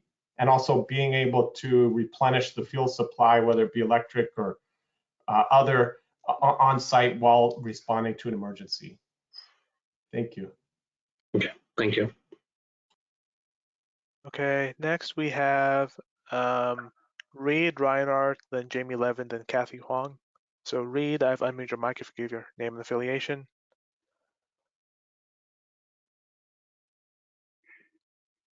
You would need to unmute the mic from your end also, Reed, if you're ready to. It still says you're muted, so we can come back in a second. Did someone put all the hands down? They all disappeared from my screen. They just changed, but they're coming back. Okay, I think Jamie Levin was next. Jamie, I've unmuted your mic if you give your name and affiliation. Yeah, thanks, Paul. Jamie Levin with the Center for Transportation and the Environment. And I had a couple of questions and a comment. First of all, we've been engaged with a lot of private drayage operators, taking a look at this transition to zero emission. And one thing, and Tony, I'm sure you're aware of this, but there are a lot of small independent drayage operators. And so when you establish these rules for new trucks, and they may be in that slot where they have to replace sooner than later with zero emission, their ability to operate more than one duty cycle. One day they may be operating a short haul trip or a series of short haul trips, but to maintain their business, they may have to do a longer haul vehicle. So having a one vehicle that can provide them with that flexibility to keep their business sustainable is really important here. They're not all, many of the fleet operators in Northern California are small independent truckers, contract truckers.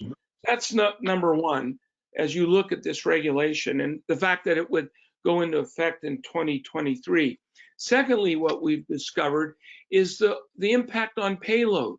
We think of drayage and sort of the target payload of around 40,000, 45,000 pounds, which works fine for maybe durable goods, finished product, and the like. But there are a number of drayage operators that are moving processed foods, canned foods, bottled, beverage wines, and refrigerated processed meats, and they need to be able to pull a payload of 50 to 55,000 pounds.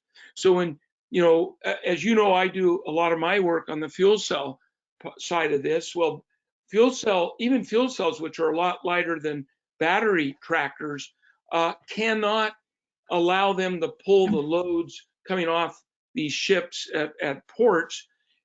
Some of these drayage operators actually custom design a Class 8 tractor. They'll remove seats, they'll put in smaller engines in order to be able to move those heavier payloads, even with the 82,000 pound gross vehicle weight expansion. You've got to really understand their business, or else all the best efforts we have here to move towards zero emission will not be sustainable, especially to these small operators and the like. And then the last comment was really a question. Is your latest inventory based on 2019, is that working closely with the ports and the operators? Because for Oakland, I believe that 4,000 truck number is considerably less than what really is operating in and out of the port. And thank you. So I can answer the inventory type questions. So the inventory does come specifically from the ports. So the Port of Oakland provides us a list of VINs that we use. Then we compared to see if there was overlap with ports of LA and Long Beach. Oakland has recently changed kind of their reporting requirement. They have a cost associated with their registration. So I think some of those numbers have changed just slightly. But this is the most recent as of 2019 that they provided to us for the 4224 that you see here. There are some additional that you see on here that are the out-of-state trucks that are reported from there. But in here you see where we have listed them as the active in-state trucks that Oakland did not report visit information. That's another piece of just the Oakland inventory in general. But yeah, these inventories, at least LA, Long Beach, and Oakland, have come directly from them. And then we've done additional analysis on them.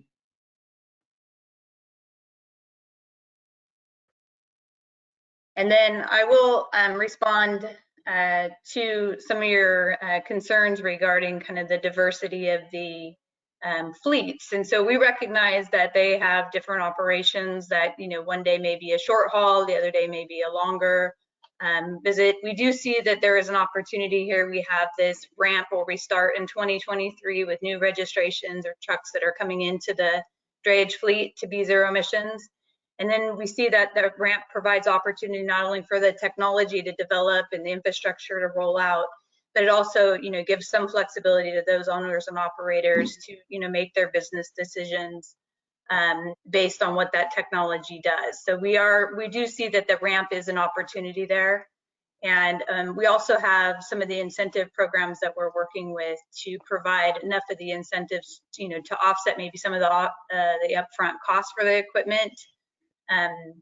And as we roll those out, if we can continue those incentive programs, if they do initiate kind of an early or in advance of, any regulatory deadline they might have for those fleets. So we are working on the incentive side. Now we have some of the programs that we're looking at, or some of the kind of the new and up and coming. We have Project 800, which is kind of the initial push, is to have at least 800 trucks ordered this year, kind of early in advance with zero emission technologies specific to drayage. So appreciate your comments, Amy. Thank you very much. I'm hoping that you're also evaluating the source or the whole maritime side of this equation, which is the containers that are coming into the ports, how they're organized in terms of size and weight. Because for the fleet operator, they in order to compete, they've got to be able to pull the loads that are coming off these ships. And so it's very important that as we establish these targets and establish these requirements of the fleet operators, that it also reflects what the maritime industry is doing in order to accommodate what our goals are. Because you can establish the fleet operator rule, and if the maritime industry is still working on a standardization on weight, for instance, and size of containers coming from overseas or wherever, that does not adjust to where you are going, then we have a disconnect. And that disconnect can result in some significant business disruptions and threats to business sustainability. So I would hope you would look at the total cycle of the movement of freight as it relates to this upcoming regulation. Yeah, we can take a look at that in addition. Appreciate that.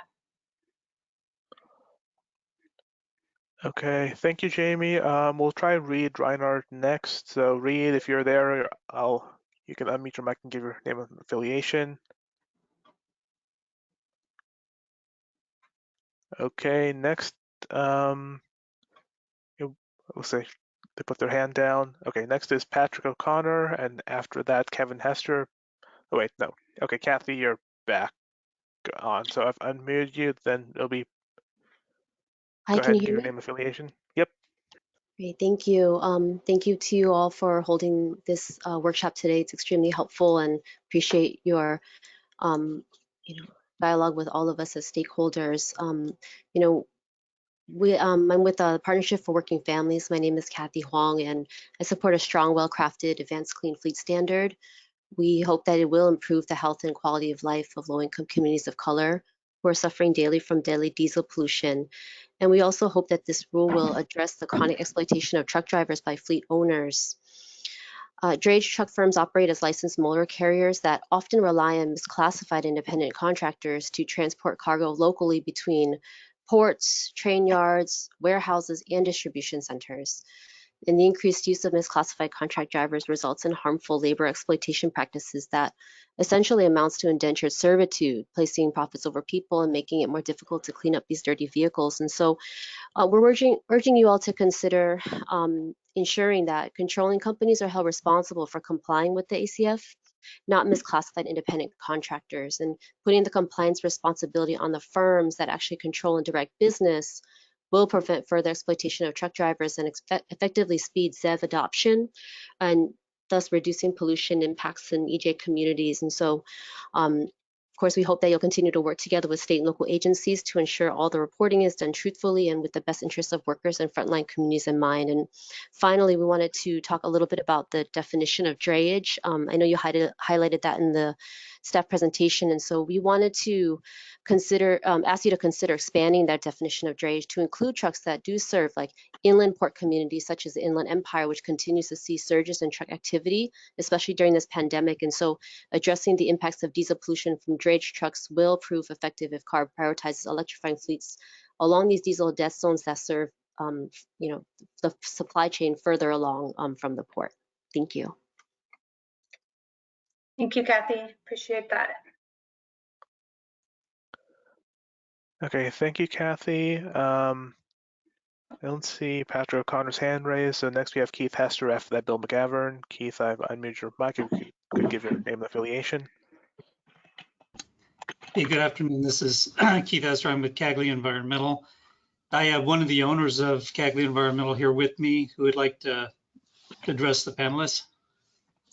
Hi, good afternoon. My name is Nick Caglia. I represent a third-generation family operator recycling company based in Southwest Fresno. Our family employs over 200 workers and has created a sustainability company out of protecting the environment. We have grown our business and our fleet of recycling collection trucks in a green manner. Over 5 years ago, we chartered our first CNG truck. We liked it, and we are now at over a dozen CNG trucks up the 99 corridor to our Madera County operation. We could have bought diesel, but we made a cleaner choice. To support a cleaner Fresno, we have just completed a huge expansion of our recycling capability by investing millions of dollars in a new MRF with state-of-the-art equipment. We have built our business on taking risks, but as I turn to the topic of zero emission vehicles, trash trucks, it is an unacceptable risk for us to commit to moving our entire fleet from near zero to zero at this time. I would like to be the first one in our community to successfully run an electric truck.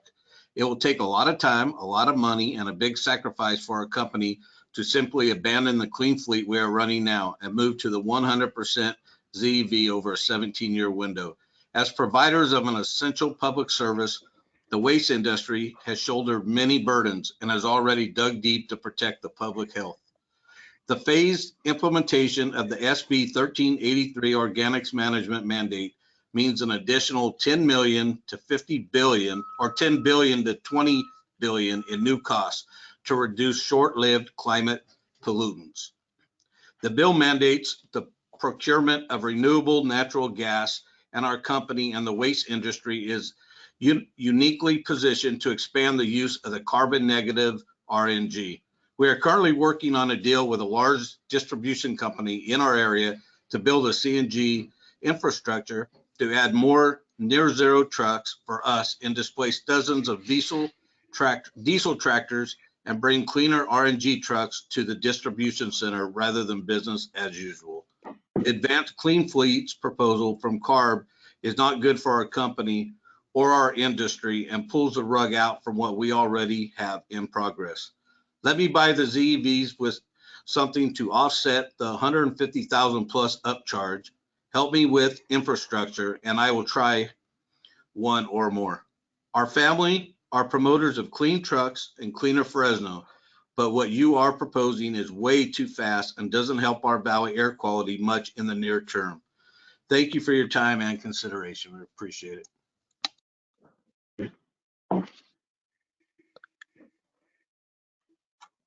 Thank you for the comments, Keith, and we'll take them in consideration, and we appreciate the feedback, and we do recognize this might go into more of the private fleet portion we'll be talking about a little bit, but we do appreciate the feedback.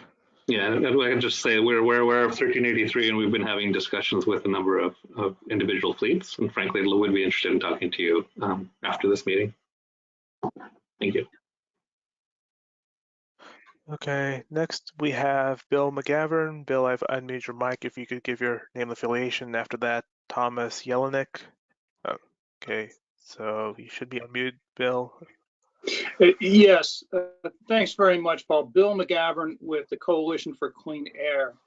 And we really appreciate the priority that you're placing on cleaning up the drayage fleet, because the disproportionate impacts that drayage truck pollution has on low-income communities of color. Particularly important in your proposal is the provision requiring that when drayage trucks reach the end of their useful lives, they would no longer be eligible to serve as drayage trucks. That, I'm sure, is where the great bulk of the emission reductions are coming from.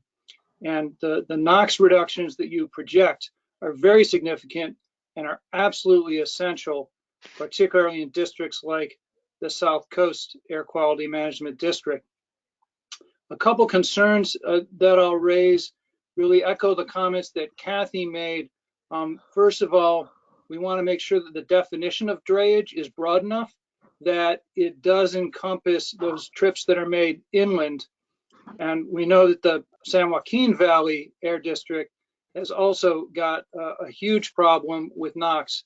So we want to make sure we're addressing drayage in inland areas like the San Joaquin, as well as the inland parts of the South Coast District. And secondly, we're also concerned about the driver misclassification that we've seen in the trucking industry that seems to be particularly prevalent in the drayage sector. We look forward to continuing to work with you on this. Thank you. Thank you, Bill. Thank you, Bill. Okay, after that, Thomas Jelinek, I've unmuted your mic if you give your name and affiliation. Hi, this is Thomas Jelinek with PMSA. Can you hear me? Yep. Yeah. Great. I had two questions. One was regarding the inventory. The inventory appears to include what you defined as active trucks. When I've looked at prior information from the two ports, it appeared that a significant number of drayage moves are made by infrequent port callers. Why aren't those included, and what are the potential impacts of the regulation on that portion of the fleet?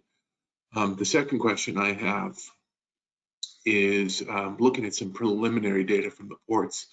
It looks like a significant portion of the active drayage fleet turns over every year. There could be a situation where the turnover in truck fleets is faster than the ability to introduce zero emission trucks into the drayage fleet. And it's conceivable that we could have a shortage of trucks in the early years of the program. Is there any mechanism to address such an occurrence? Thank you.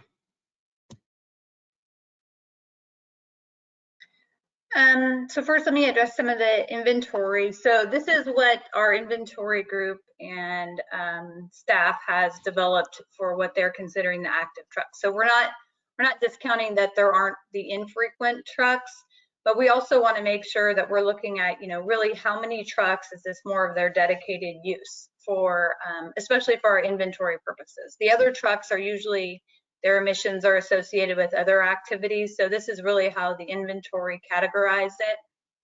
So we're not saying there aren't other trucks that are visiting the out-of-state or infrequent trucks, but this is how they have pared it down. Now, this is just kind of a very like the baseline that they have developed, and we can have someone, I think we have someone from inventory that can speak more to that. But in general, this is what they have developed at this point. We need to still do some more work in this area. We need to work on kind of the other seaport categories and the rail yards to get those updated, so we include those trucks as well. Now, as far as the second part of that question is that truck shortage, we've seen, I think I saw about 5%, and I'm just going back, so don't quote me, I guess. Maybe this isn't a good time, but anyways, I think it was about a 5% turnover that we saw. So, we do recognize that there is like an annual turnover, and it depends. There's a certain amount of trucks that'll probably be going out of service based on the current truck and bus requirements, which requires the 07 to 09 engines to be a 2010 or newer. So we know that we'll see a substantial turnover with that portion of the fleet probably soon. So, as far as the truck shortage, we don't have any data that represents that. So if you do have something to provide us, and you have additional, information that can show us that you would project a truck shortage, then, we would be open to receiving that and taking a look at that and handing that to our inventory group as well. As they look at what some of the projected growth is. I know we had a lot of additional growth in the port activity this last year in 2020 was reported. So anyways, if you have information that you would project something like a truck shortage, please provide that to us, and we'll take another look at that. So. Okay, I'll go to a couple of questions we have in chat. We'll try to get back to the hands raised, but just to make sure we're answering both sets. So, Jessica, we have this question from Reed Reinhardt. Our trucks run 300,000 miles per year. We would have to replace them every 2 or 3 years, if I'm not mistaken, not 15 years as suggested. Is this correct if we go into ports or rail yards to load our vehicles? Okay. Paul, you're being spotty. Is that me only, or? That was really fast, Paul, so okay, I'm not, yeah, sorry. I didn't quite get it. Okay, sorry. The commenter is saying that their trucks travel 300,000 miles a year. Would they have to replace their trucks every 2 or 3 years? If that's the case, instead of the 15 years that we are proposing? So the mileage limitation is 800,000 miles, or, so it's an either or, so or the 18 years. So you get up to 800,000 miles after your odometer, or how do I say this? So once your odometer is over, after your truck is over 13 years, you have to report your mileage to us. So you get 13 years, and then you have to report your mileage. So I guess you would get up to 13 years. So if you had 300,000 miles times 13 years, then you're getting quite a bit more than than the 800,000 miles on that. Okay. Did I answer that correctly? Was that the correct answer? Okay. I believe so, yes. Right. We have another question from Anne McQueen with York Engineering. Why is the Dredge truck regulation starting January 1st, 2023, when the Advanced Clean Trucks regulation starts in model year 2024? And I think that's to match up with the sunsetting of the previous Dredge regulation. Yeah, so the current Dredge regulation officially sunsets in 2022. So we want to pick up with consistency and begin in 2023 as early as possible. Other issues that, we're looking at is, of course, the impacts to our disadvantaged communities. How do we establish some of that technology? How do we kind of get the transition? We only have until 2035. So we think 2023 is probably the soonest that we could start for Dredge, but it also works with the sunset of the old rule in 2022. Okay, the next part of the question, how this is, oh, someone I think marked that as answered. Okay, we have another question from Nico Bucom, who says, how does the Dredge truck registry reflect the age of vehicles? If indicated, this could be an indicator how successful replacement will be with brand new vehicles with high cost delta will be. No, I see Nico's hands raised. You want to let him answer oh, ask yeah. the question? That might be easier. Okay, Nico. Yeah, it might be a little easier. Sounds like it's a little complicated. Okay, you're unmuted on our end. You've got to unmute yourself and give your name and affiliation, Nico. It says you're muted on your end still. If not, I can answer the questions. Here in a little bit, I can get more detailed. Oh, are you there, Nico? Yeah, well, you're asking a question about the question I posted in the question and answer. Yeah. Can you just repeat what you're trying to ask there? Yeah, so what I was asking really, because you have access to the Dredge registry, you have an indication of how old the trucks are. And the question is really related to the age of the fleet and what kind of vehicles these truck drivers drive, because if it shows that the majority of the vehicles is older vehicles, that is an indication could be an indication for you how successful your rule will be, because if the majority of the vehicles is say like older than 2 or 3 years and that do not drive as many miles as the previous gentleman that asked questions about the 300,000 miles a year, that could be an indication of you how successful it is, because initially the ZETs that are supposed to replace them will come at a cost delta that's significantly higher. So that's on top of the new price of a vehicle, a new price of a vehicle that they currently use, but they do not buy new vehicles, they buy used vehicles. So that cost delta is even larger. So that may be something to consider for your own benefit on how successful the rule could be. And that's just more of an observation that you can make, which I can't because I don't have access to that registry and all the data in it. Okay.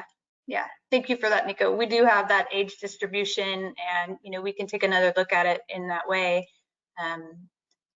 Like I said, we are able to see that most of the trucks we analyze, a lot of the trucks in the DMV data, where we saw they usually reach the 800,000 miles.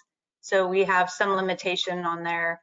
So they reached that about 15 years. And so we are looking at kind of where those trucks would need to turn over, what the current age of the fleet is. So that's part of the modeling that you see in this slide. And then the other question following up on that I just thought of is this applies to all the trucks in the registry, right? So, and it doesn't make a distinction right now between, say, diesel trucks and CNG or future plugins, and because I assume this will continue to be the case going forward. So that would then also apply to those trucks going into it when they reach 800,000. But I think what you would love to see is see the CETs go into 1 million miles, for example, which has occurred in the past with diesel trucks. So maybe something a nuance to consider moving forward in the years ahead with this specific piece of the regulation. Okay, thank you, Nico. Welcome. I want to just make a comment, just make sure we don't conflate the two. So in the Dredge proposal, a plug-in hybrid would not be suitable or would not meet the criteria. It has to be all zero emission. So make sure that that's not missed.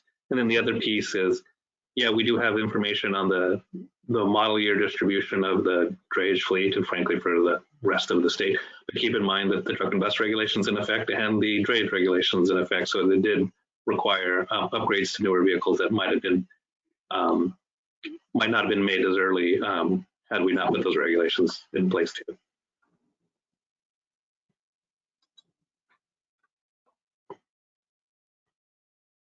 Okay.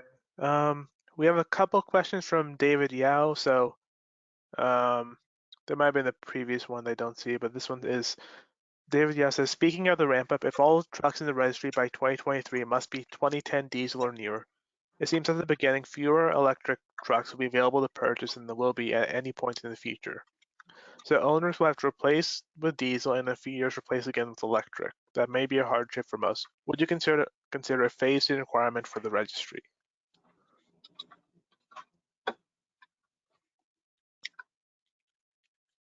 So I think David asked this question the other night as well. So we're not considering like a phase in like the fleet turnover like in the other sectors. We're looking at the straight turnover starting in 2023. So there really isn't a purchase requirement or a phase in percentage. We're looking at that transition happening just using the registry and the turnover that legacy fleet.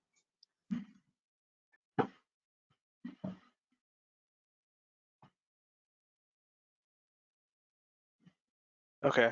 I guess I'll take one more in chat and then go back to the hands raised. So we have a question from Joy Williams. Will border reports of entry also be required to report annual truck visits? No, we're just looking at the regulated seaports. Okay.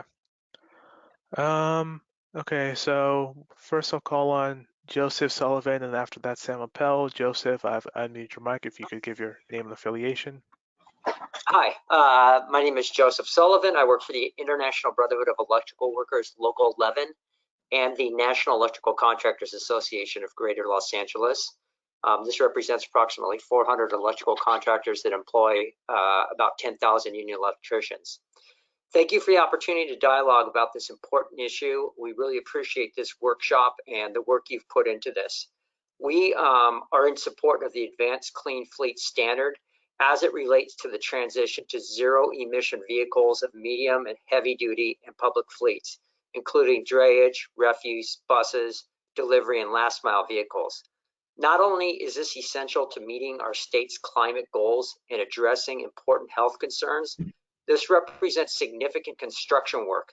And if it's linked with good workforce policies, this work can be performed safely and it can create high road careers for those in impacted communities. And we'd like to work with you on this. And lastly, I want to echo what has been previously addressed, that we too are concerned about the driver misclassification and encourage you looking at this. Thank you. Thank you, Joseph. And as always, I just want to make sure that, we always extend. I know we have the workshop today, but we always want to make sure that we extend our time in addition to this for any follow-up meetings. No, I haven't said that yet, so I just want to make sure I covered it. So, Paul, let's take a couple more and then we're going to have to move on to make sure that we can cover the other topics. Okay, so next is Sam Appel. After that, we'll have Nick Escobar. So, Sam, I've unmuted your mic if you could give your name and affiliation. Well, Sam Appel, Blue Green Alliance, California. Two questions for the team here, and thank you for your presentation today. First question is, if you were to expand the definition of drayage to include short haul freight delivery and short haul freight delivery beyond the immediate port complex, which is something that our Labor Enviro and EJ coalition is pushing for. Do you have a sense of how you would do that at this point, if that's something you can speak to? And second question, please, if you can take both, but understand there's time constraints here. The second question is, how do you plan to integrate the green contracting or private fleet requirements, particularly holding the controlling common owner companies responsible? How do you plan to combine that with your drayage concept that you're presenting here today? Because we know, somewhere around 80 to 90% of the fleet at the port is misclassified or, independent contractor. And, those two, we really do need to see a very clear integration of those two concepts, the drayage concept and the private fleet concept for independent contracting. That so far seems to be, and yet they seem to be treated separately so far in the presentation. Okay, so first the definition. Let me talk a little bit about the definition. So the definition, it would include any of those trucks going to the inland ports that would have a container. So, I know that, that's some of the kind of expansion of the definition, but as we draft the language, I'm sure we'll provide an opportunity for comments on the language, and, it's something that we can take into consideration. Part of what we'll have to do when we look at, updating that definition is how many more of the fleet would we include? How would that work? How would we look at enforcing that? So there's kind of a lot of things in play at the definition. We currently have a good handle on how we enforce the current drayage rule to make sure that, we are getting, the minimizing the impacts in those communities. So we can look at the definition. Like I said, it'll be out for comment. As far as the green contracting, we're going to have a little more of the presentation is going to cover the green contracting, but the way that I understand it is that the green contracting would be a tool that could be used by a lot of the different companies. So I'm going to kind of defer that question to the green contracting group and how it would apply to drayage when they get there. But yes, it could be, it's a voluntary type of program where, those companies could, be using cleaner equipment and maybe, be promoting that at some way to benefit them and their neighborhoods or their local constituents. So. Yeah. I can add that we're going to be covering the subhauler, the controlling operator, things you were mentioning earlier, Sam, a lot in the private fleet portion. So that should be coming up right after this. Okay. Yeah. Wonderful. Thanks. Thank you. Thank you, Sam. Okay. Next we have Nick Escobar, and I think after that we're moving on to the. We'll take one more, and then I'll answer some of the questions in the chat. Yeah. So Nick, you're unmuted. If you could give your name and affiliation. Hi, I'm Nick Escobar with G3 Enterprises. I just had a quick question.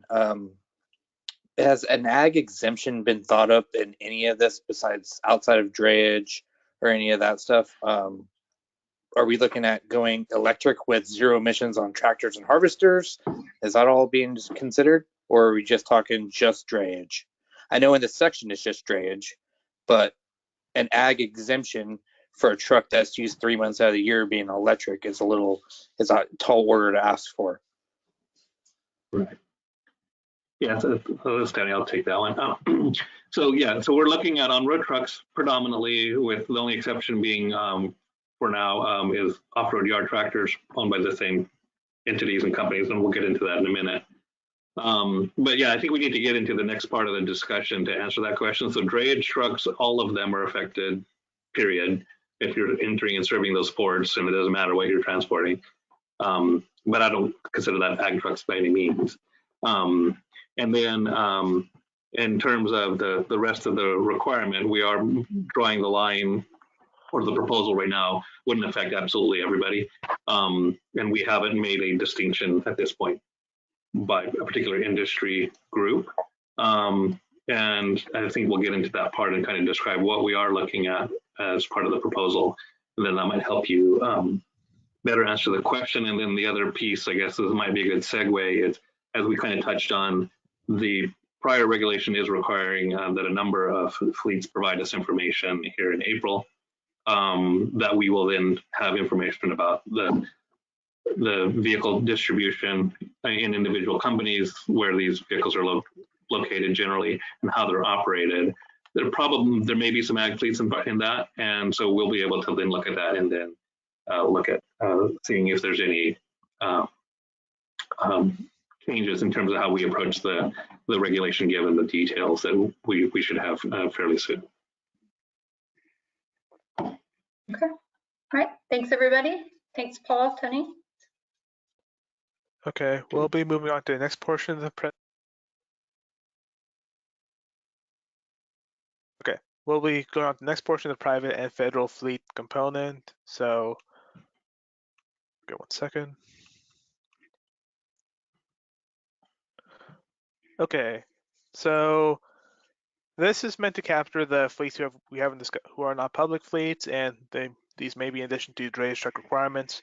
So to give a general overview, this applies to private and federal fleets. In addition to the vehicles they own, the subhauler vehicles that they're hiring.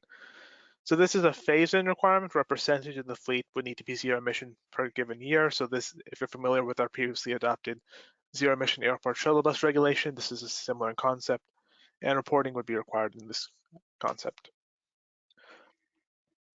So for this regulation, a fleet is defined as the vehicles that you own and operate, the vehicles you have rented or leased for a period of more of 1 year or longer, similar to how it works in the truck and bus regulation, and any subhauler vehicles that are owned by third parties.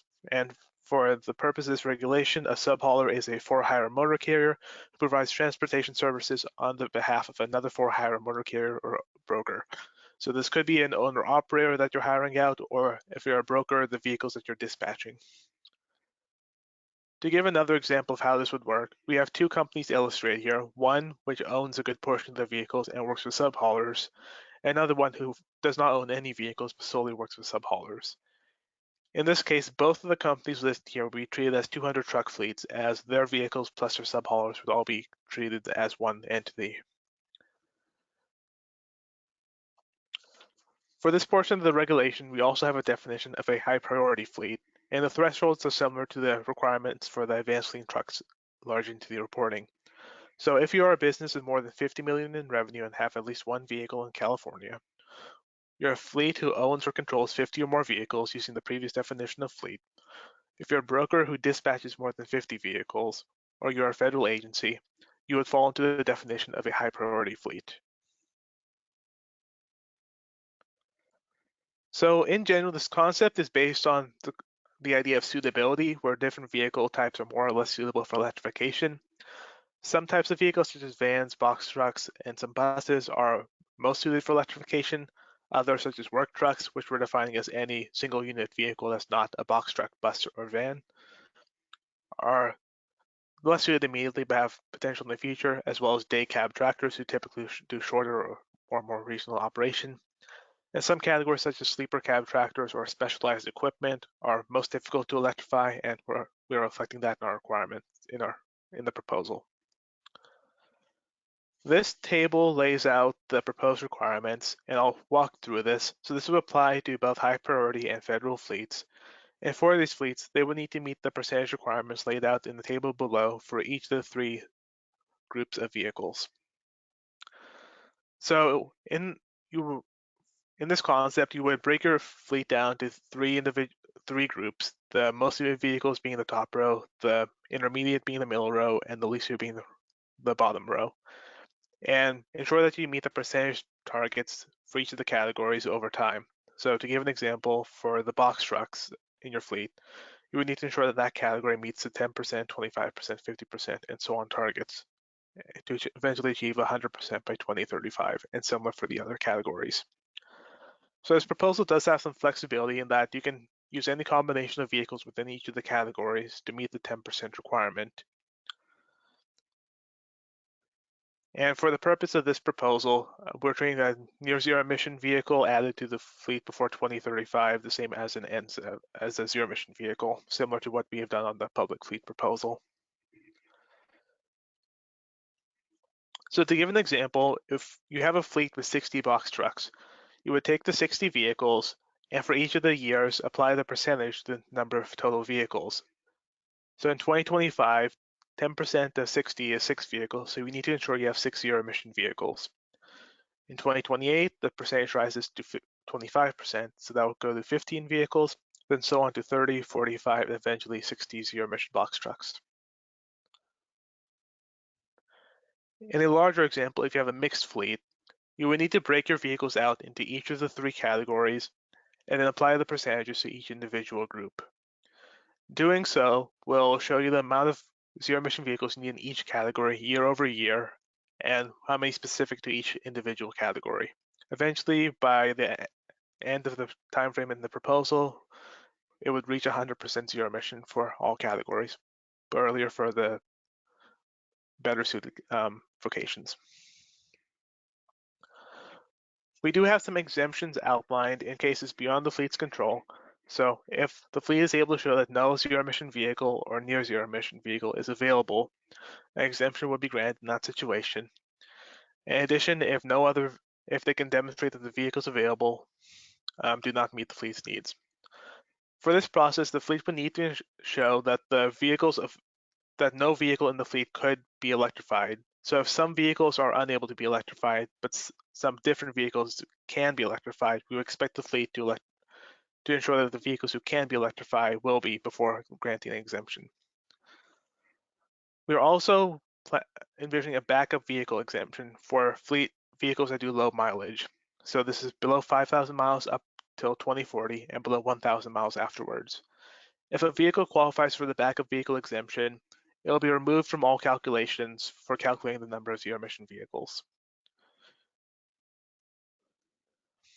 The slide lays out what we expect to be reported by the fleets annually. We expect general information about the owner, the entity, general contact information, and that sort of information. Information about the vehicles in your fleet, so the VIN, fuel type, and the body type. And if you're adding or removing a vehicle from your fleet, report that within 30 days. For the subhaulers you're working with, we would ask you to report the ID that they are using to report, as well as the start and end date of their service. Those subhaulers would need to report their own information to the CARB database as well. Reporting would be annual, starting on March 1st. So some of the general considerations we've thought of while developing this proposal is that this does place responsibility on the controlling party who is directing the overall fleet. So if a large freight company is working with a large number of owner-operators, they would need to figure out a way to electrify their fleet and work with the subhaulers to ensure that they overall meet the requirements. This could mean that the controlling fleet is electrifying a larger portion of their vehicles, or that they work with the subhaulers to come up with a way to ensure that the subhaulers are also electrifying. This does give a steady ramp for fleets to ensure that they have time to electrify, but it does introduce a phase in the process. Not all effort is immediate. And it does have some flexibility to give fleets time and recognizes some of the challenges with electrifying. There's an exemption process which should help with in cases, again, where the fleet is unable to electrify. And we'll be talking about this a little bit later, but there's this proposal will allow fleets who go above and beyond, or companies who work with these zero emission fleets, to earn recognition.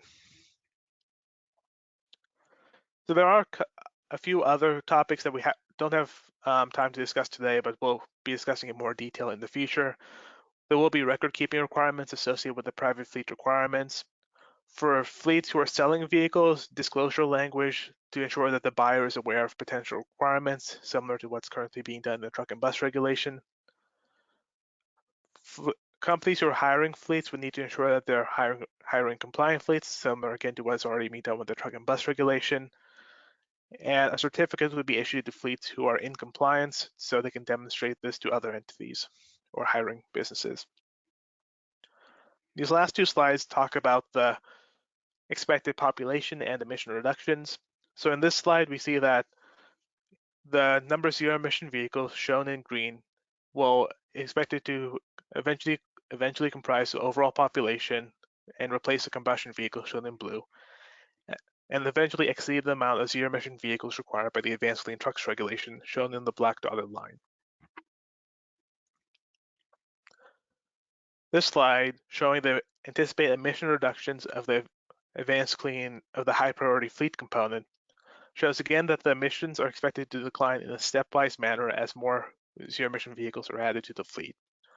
We are anticipating some NOx reductions in 2031 that grows over time to eventually reach zero emissions. These emission reductions are above and beyond what we anticipate with the Advanced Clean Trucks rule, so that's already included in the baseline shown in black. So before we stop for questions, I'll walk through the final slides of the emission analysis, which go over the statewide results showing all three components so far. So this slide shows how much of this overall population we're anticipating to regulate based on our current information. So the white areas show the total population of vehicles in that weight class, while the black striped areas show the amount that we anticipate to be covered by this regulation. Note that this is based on our current information based on the thresholds of 50 or more vehicles or 50 million or more in revenue. We do not have information on the amount of subhaulers at this time, so they're not shown in these figures. And once we include them, we expect the black regions to increase. This figure displays how we anticipate this regulation to compare against the Advanced Clean Truck sales requirement.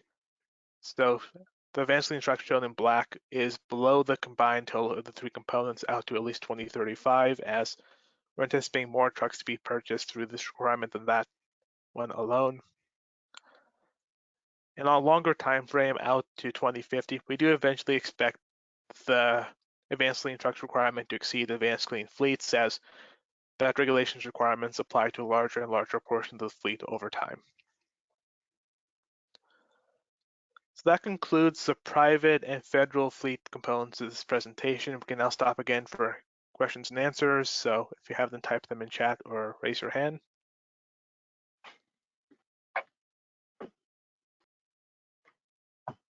Okay,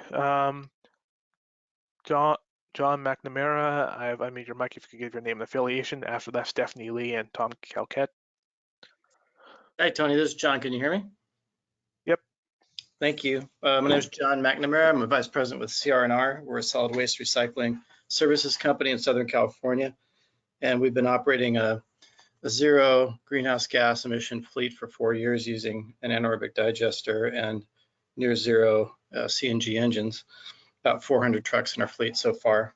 Thank you for the opportunity to make comments today. Your presentation provided a very good summary and overview, and it's been really helpful to us as we've reviewed it. We appreciate all the effort you put in, and we're looking forward to working with you as you go forward on this rule.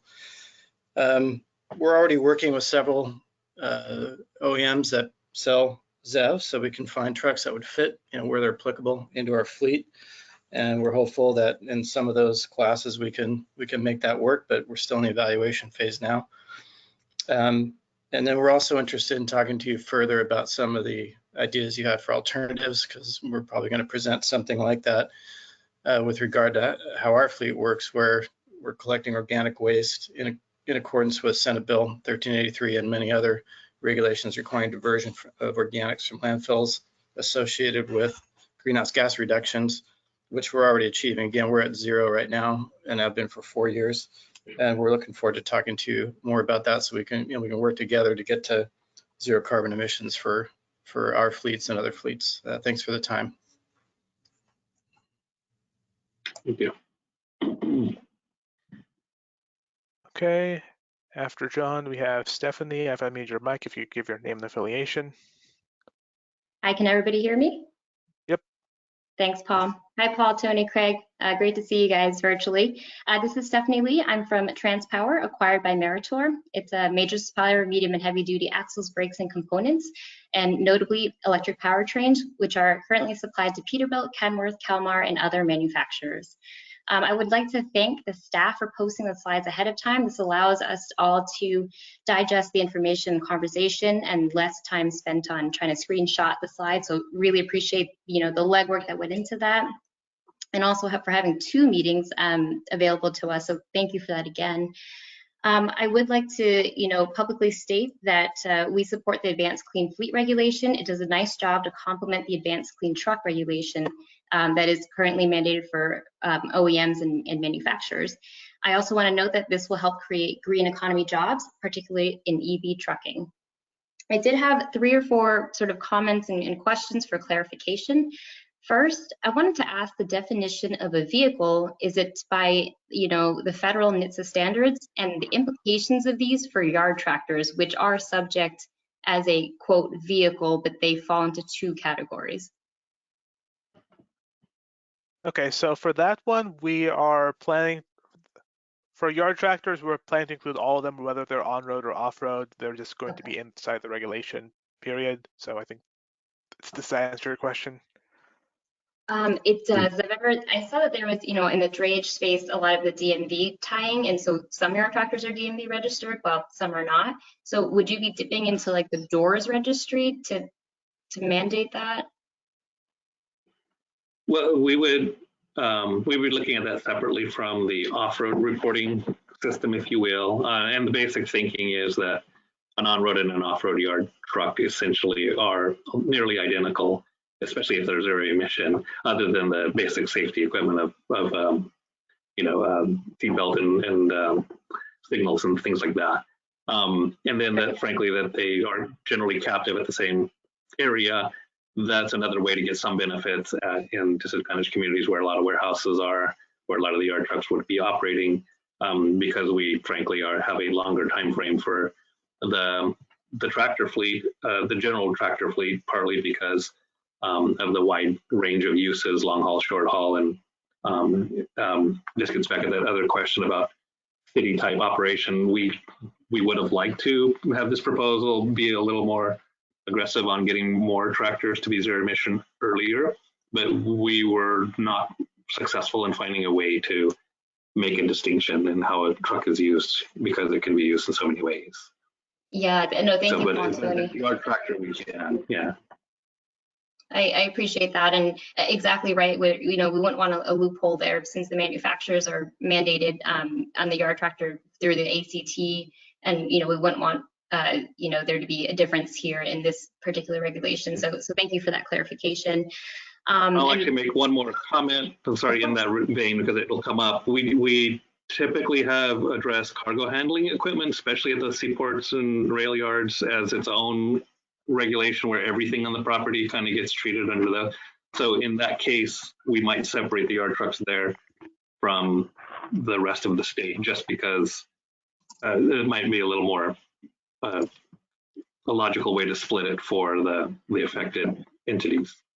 So sure, I guess that'd be consistent with like Volkswagen and other types of ways that they define cargo handling equipment and yard tractors. Okay, yeah. Noted. And it seems like there's more. Maybe we can meet one-on-one and discuss that out further. Thank you. And I also had, wanted to express the support of that backup trucks with limited annual mileage. Zero emission trucks are coming out today and production ready. That's on slide 53. Thank you, Paul.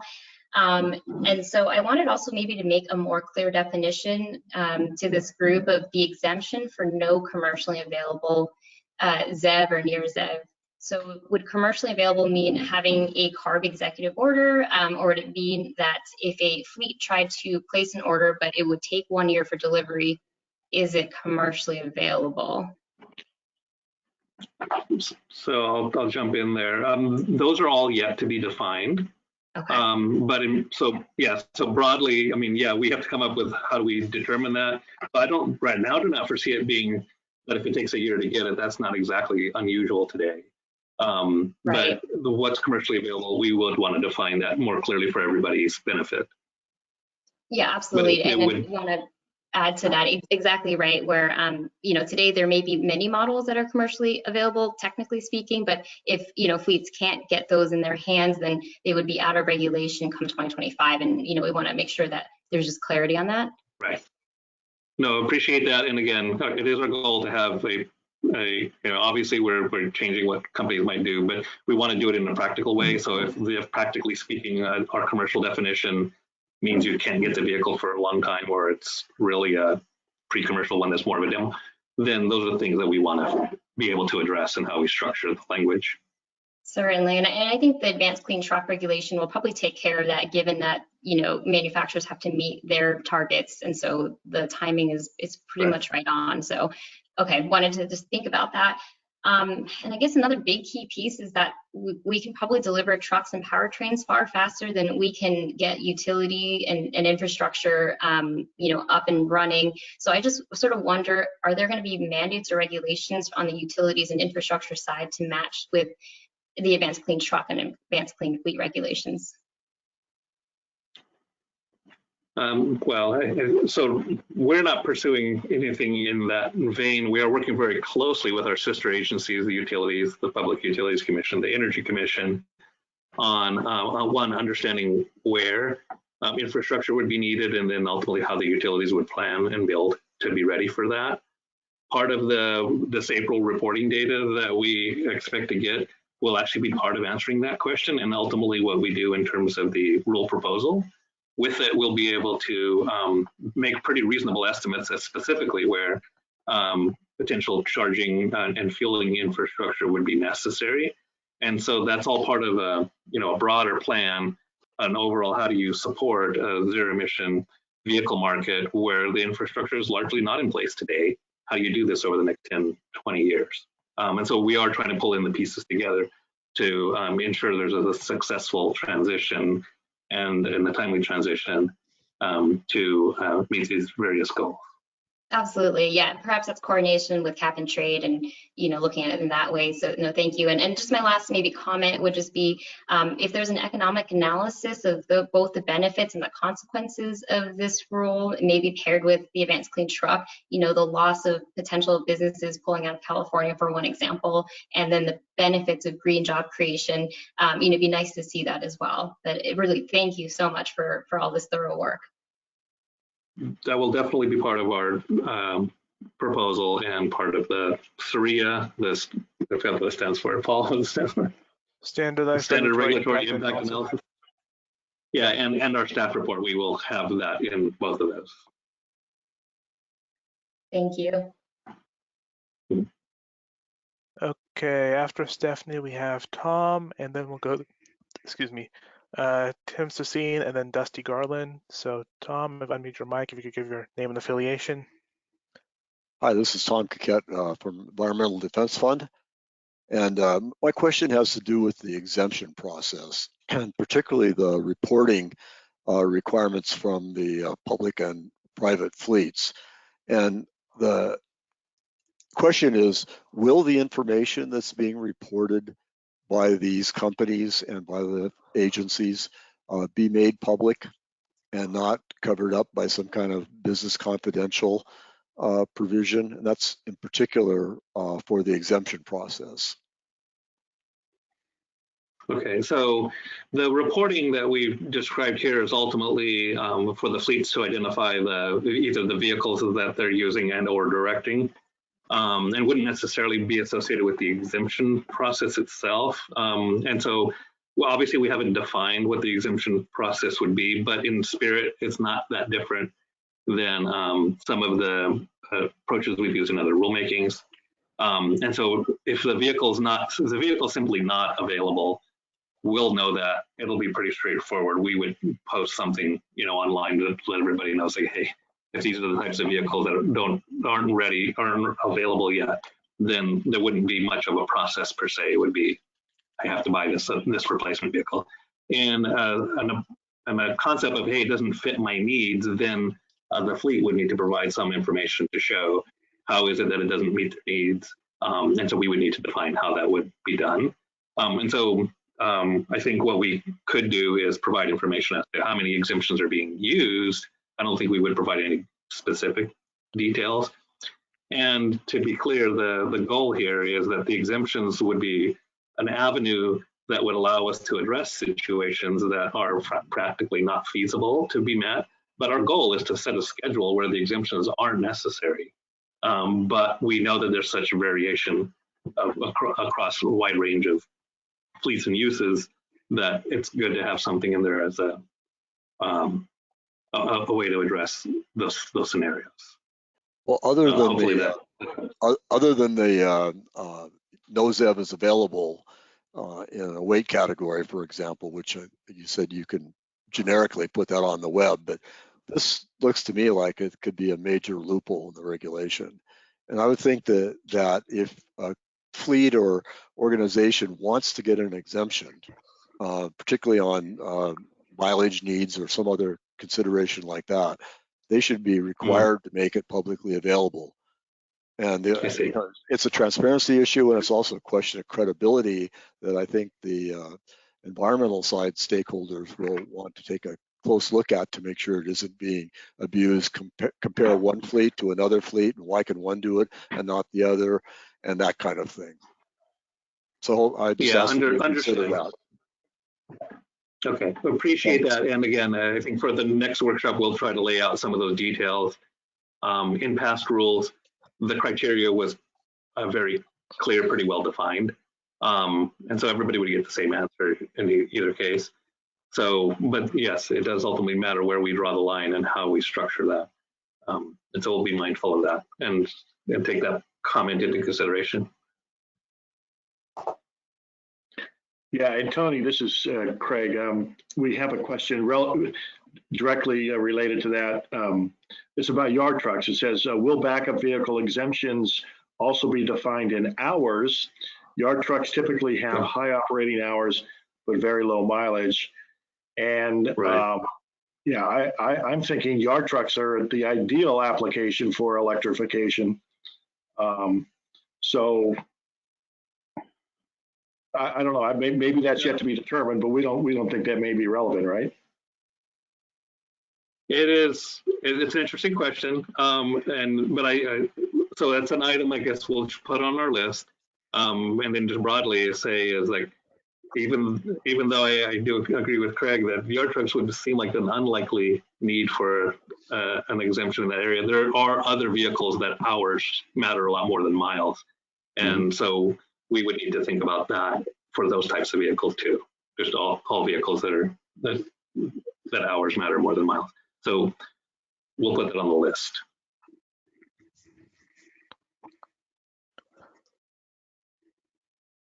Okay, next we have Tim Sassine, and I guess I might just start by getting to a comment we've seen a lot in chat about what happens to the vehicles under the fleets with less than 50 vehicles. At the moment, they're not on the proposal, but we are looking at ways on how to include them, and we do recognize that we're going to capture a good amount through the sub-hauler provisions, and we'll be talking about this in a little bit, but we're going to be getting a good amount through potentially the hiring zero emission fleets component. But we are looking at the high priority fleets as they do have a disproportionate impact on emissions, and that's I guess where we're starting looking for feedback on that in the future as well. Yeah, no, and keep in mind, we recognize that when we're talking about the 50 or more fleets, when we're including sub-haulers, that we're talking about in some cases where a trucking company may use a lot of owner-operators, and that would include them in that approach. What's different here than targeting an owner-operator directly is they would be part of a combination fleet, and then it's up to that combination fleet to figure out how to meet these percentages. So if in combination, a company works with a lot of owner operators and has a lot of their own trucks, if the first year requirement that they have is that 10% target and they have 1,000 trucks in combination, the requirement would be that 100 of the trucks would be zero emission, and whether the owner operator has any or the trucking company, the major trucking company has all of them, is up to that group to decide. And over time, we expect that to evolve, but it would be ultimately the controlling entity would have some responsibility to determine the best strategy to meet it.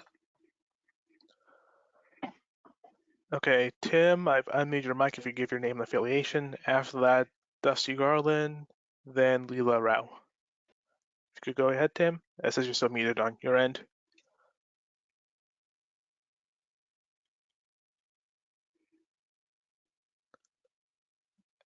Okay, it says you're unmuted, so can you try saying something?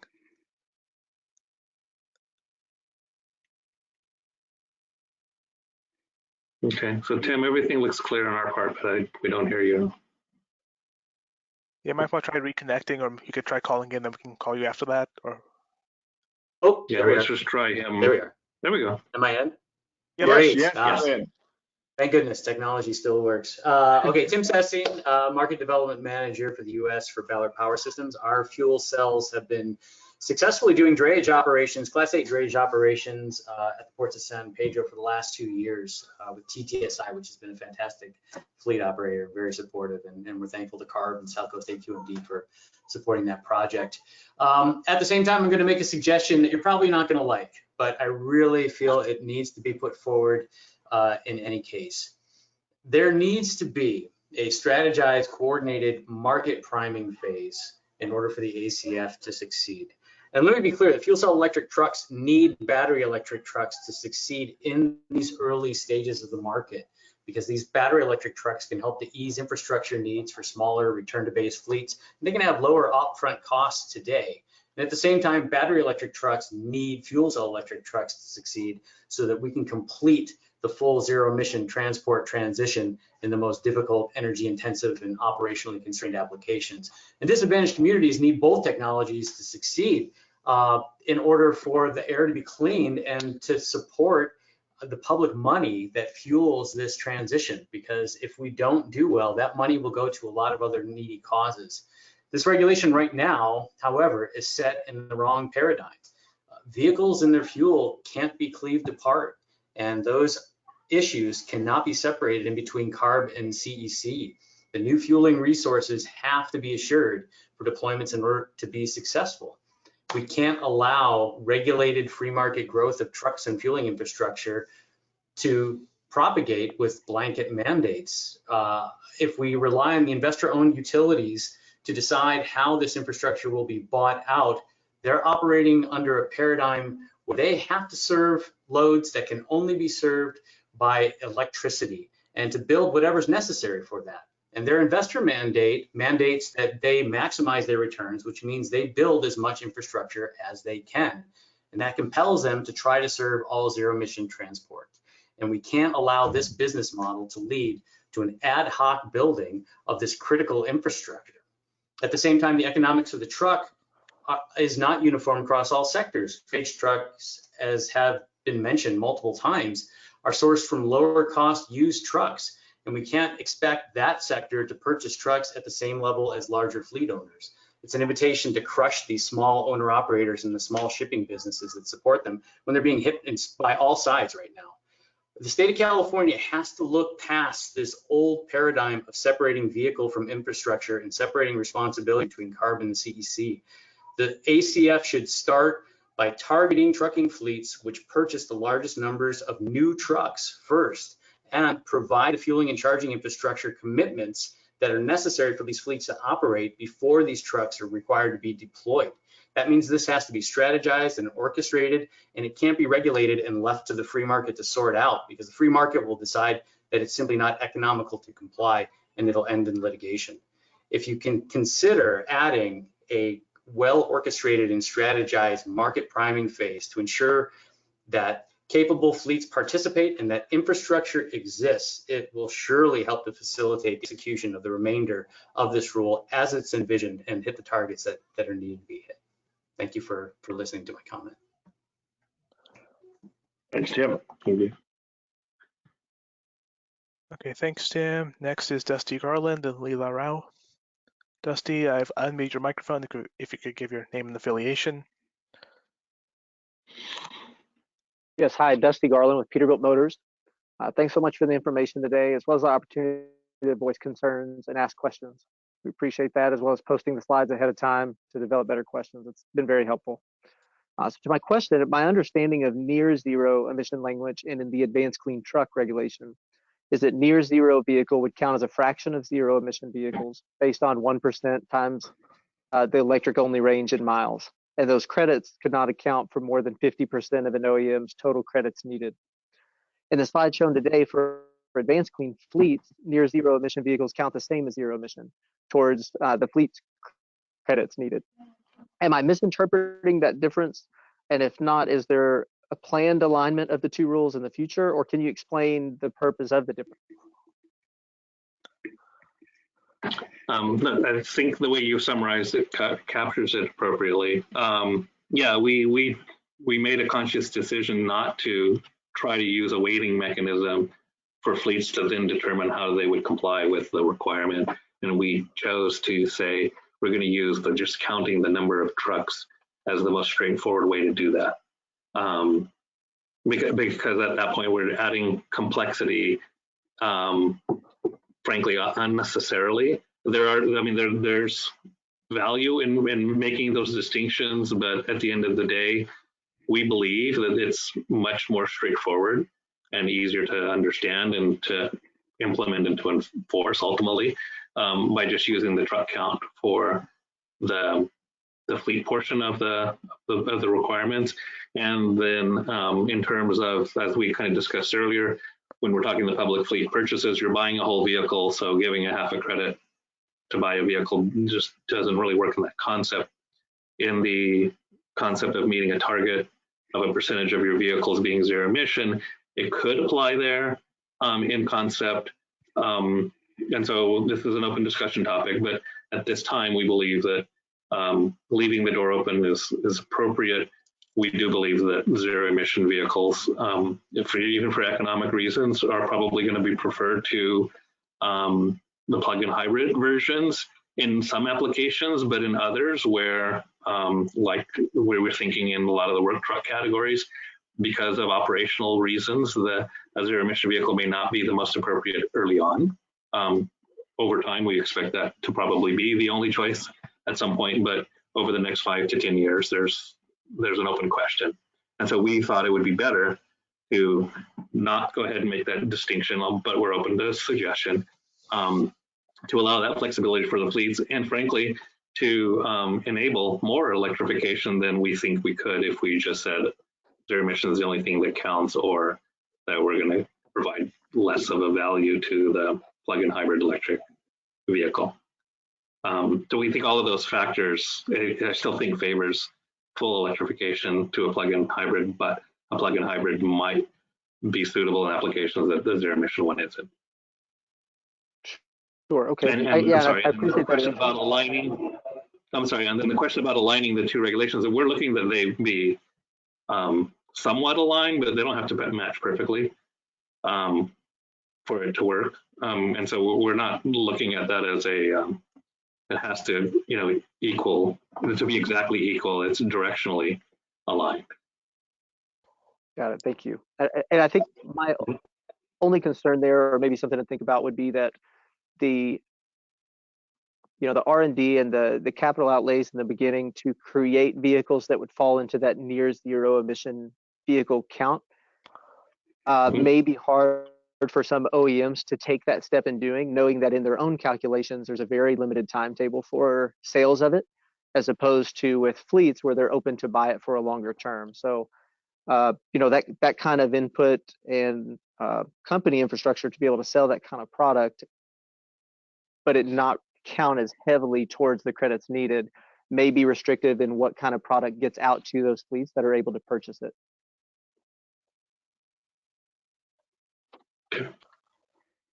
So thank you very much. Thank you.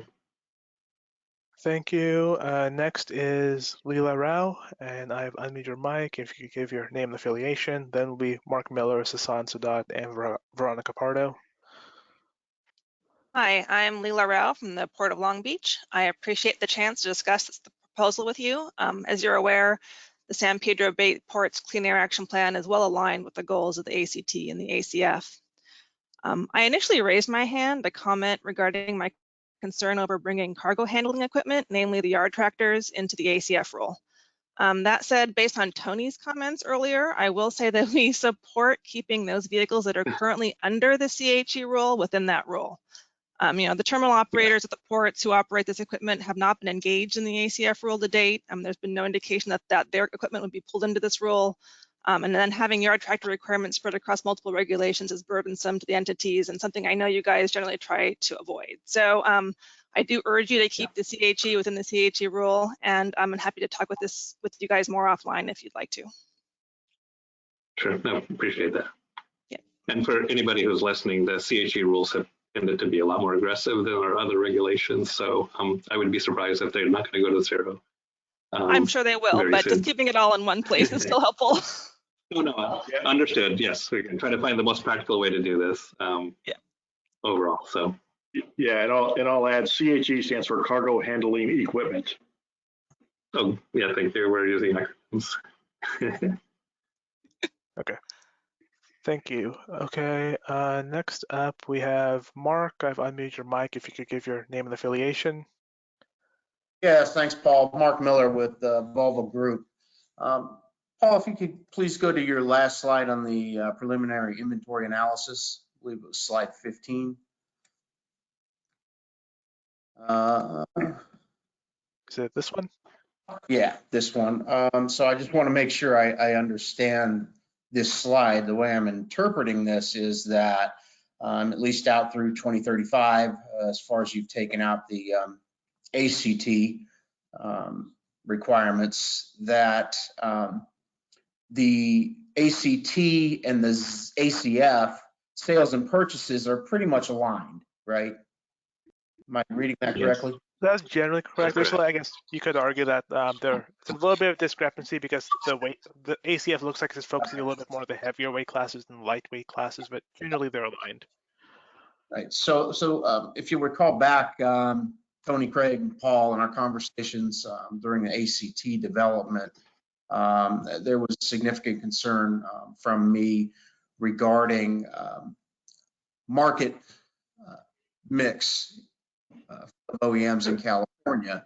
And if I look at where I'm strong in California with my brands that are subject to the ACT, it's in areas that will not be suitable, should I say, for electrification anytime soon until either the weights come down significantly or we have much longer range zero emission vehicles. So I'm going to be penalized here in the way that the ACF is going to require me to sell zero emission vehicles into areas that my sales aren't strong. We had always talked about the ACT being a floor and the ACF being more of a ceiling or a stretch. And that would have alleviated those concerns. But if 80% of my sales in California are long haul sleeper tractors, then my mix doesn't allow me to meet the ACT requirements and still sell in California without being able to purchase credits. And that's obviously not something that's going to be advantageous for us because of the business case. We don't know what those credits are going to cost yet, but I'll be penalized. And my concern is that I'll be penalized to the point where my sales in California are significantly below even where they're at today. So I'd like to see those ACF figures reevaluated, honestly. And I'd like to see it broken out by weight class. If we can look at it by weight class, it may look completely different because this is total 2B through 8, right? Yeah. This is all of it. Paul, go to the bar chart one. Yeah, so we didn't break it down. Well, we can break it down. We have the information, but this is the one in the presentation that's on the screen now that kind of shows how they compare on a vehicle weight class basis. Okay, but you also said that this wasn't really complete because you didn't have information on subhaulers. Is that going to be correct for that last slide as well? That's correct. So that in the case of the Class 8 proportion, it's probably going to be higher than the 43% listed just because the predominantly Class 8 tractor trailers are subhaulers. So that would probably be a larger portion we're capturing than displayed here. And Paul, what's the time frame for this? This is through the 2045 time frame? Yeah. Okay, well yeah. It would be nice to be able to see a chart like this last one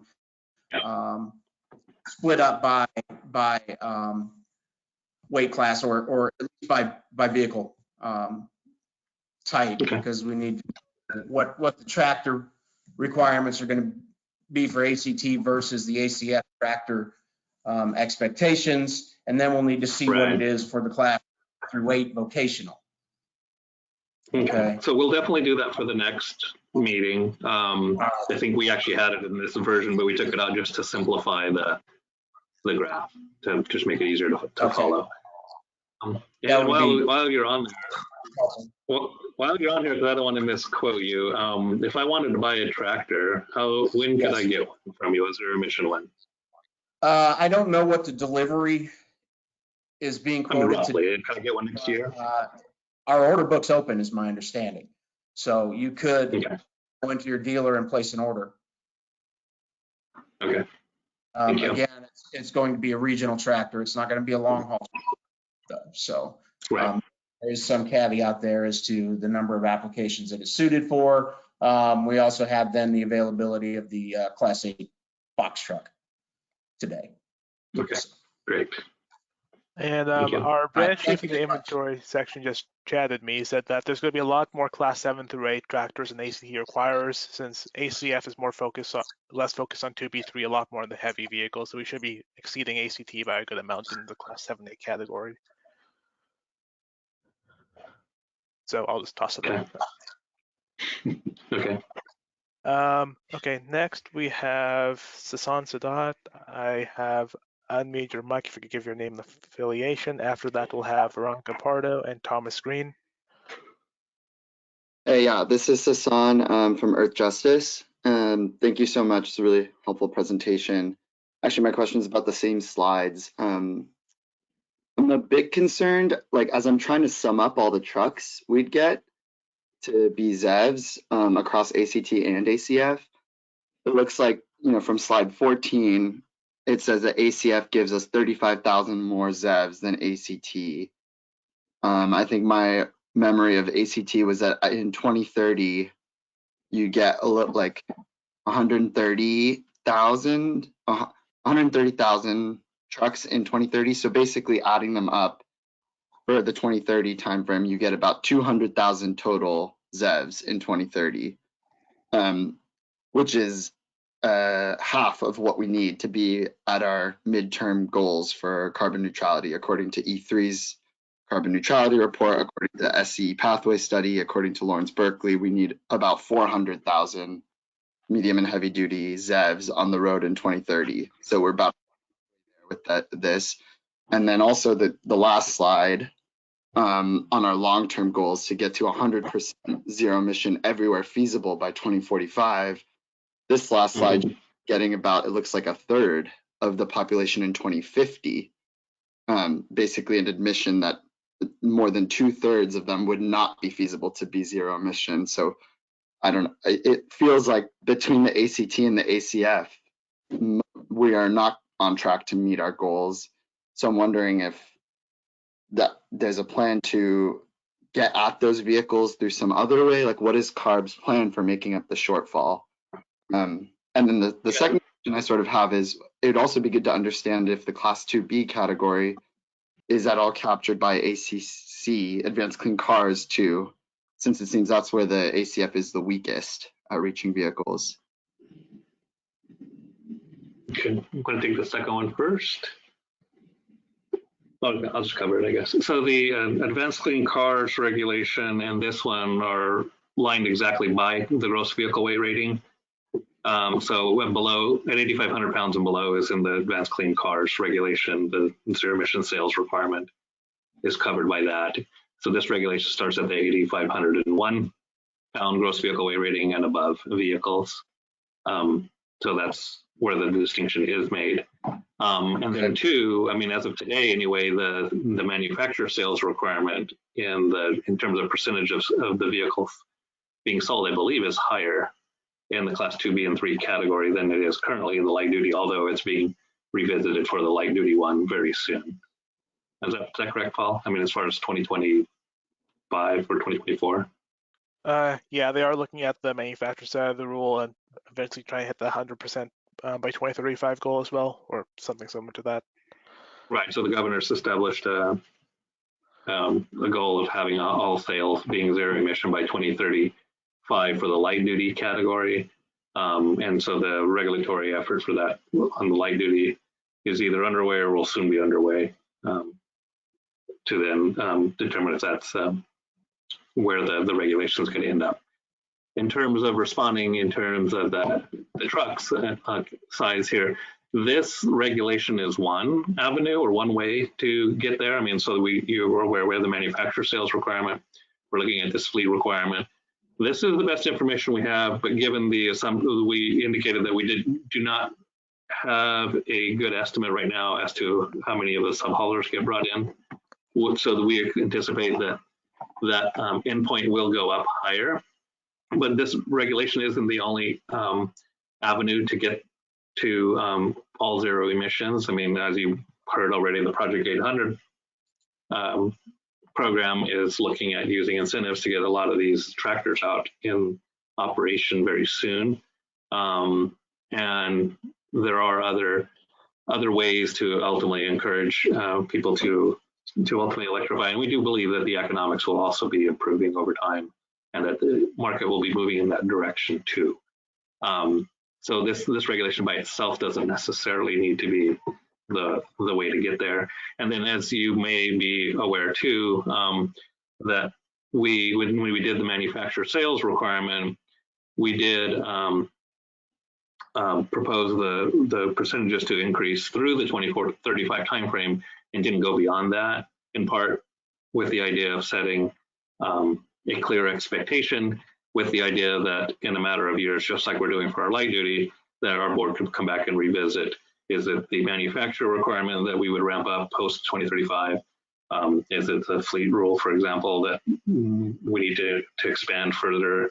Or is a phase 3 greenhouse gas kind of regulation the best mechanism to cover all of that? There's other options, but we're looking to put something here that will get us started in the right direction. There can be future policies that aren't regulatory, but also regulatory strategies that can come later.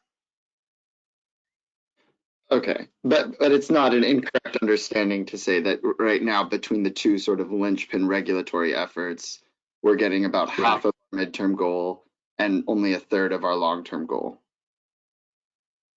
Yeah, I mean, that's where we are right now. And so, I mean, for everybody's benefit, I mean, if you're not familiar with the process, I mean, so we're putting forward here in our discussion today what the proposal looks like for the purposes of getting the comments and the feedback, and ultimately for us to work through some details. And we'll be making adjustments. And as we indicated, we wanted to share this information even though we didn't have this April data that will help us answer these questions better. Yeah. So we will use, once we can get through the April information, and frankly, any other data sources we're able to get to, we'll also improve our estimates. Okay, cool. Thank you. This will be a continuation. Thank you. Okay, thanks, Hassan. Next we have Veronica Pardo, then Thomas Green. Veronica, I've unmuted your mic. If you give your name and affiliation. Hi, good afternoon. Veronica Pardo with the Resource Recovery Coalition of California. Thank you for the opportunity to comment.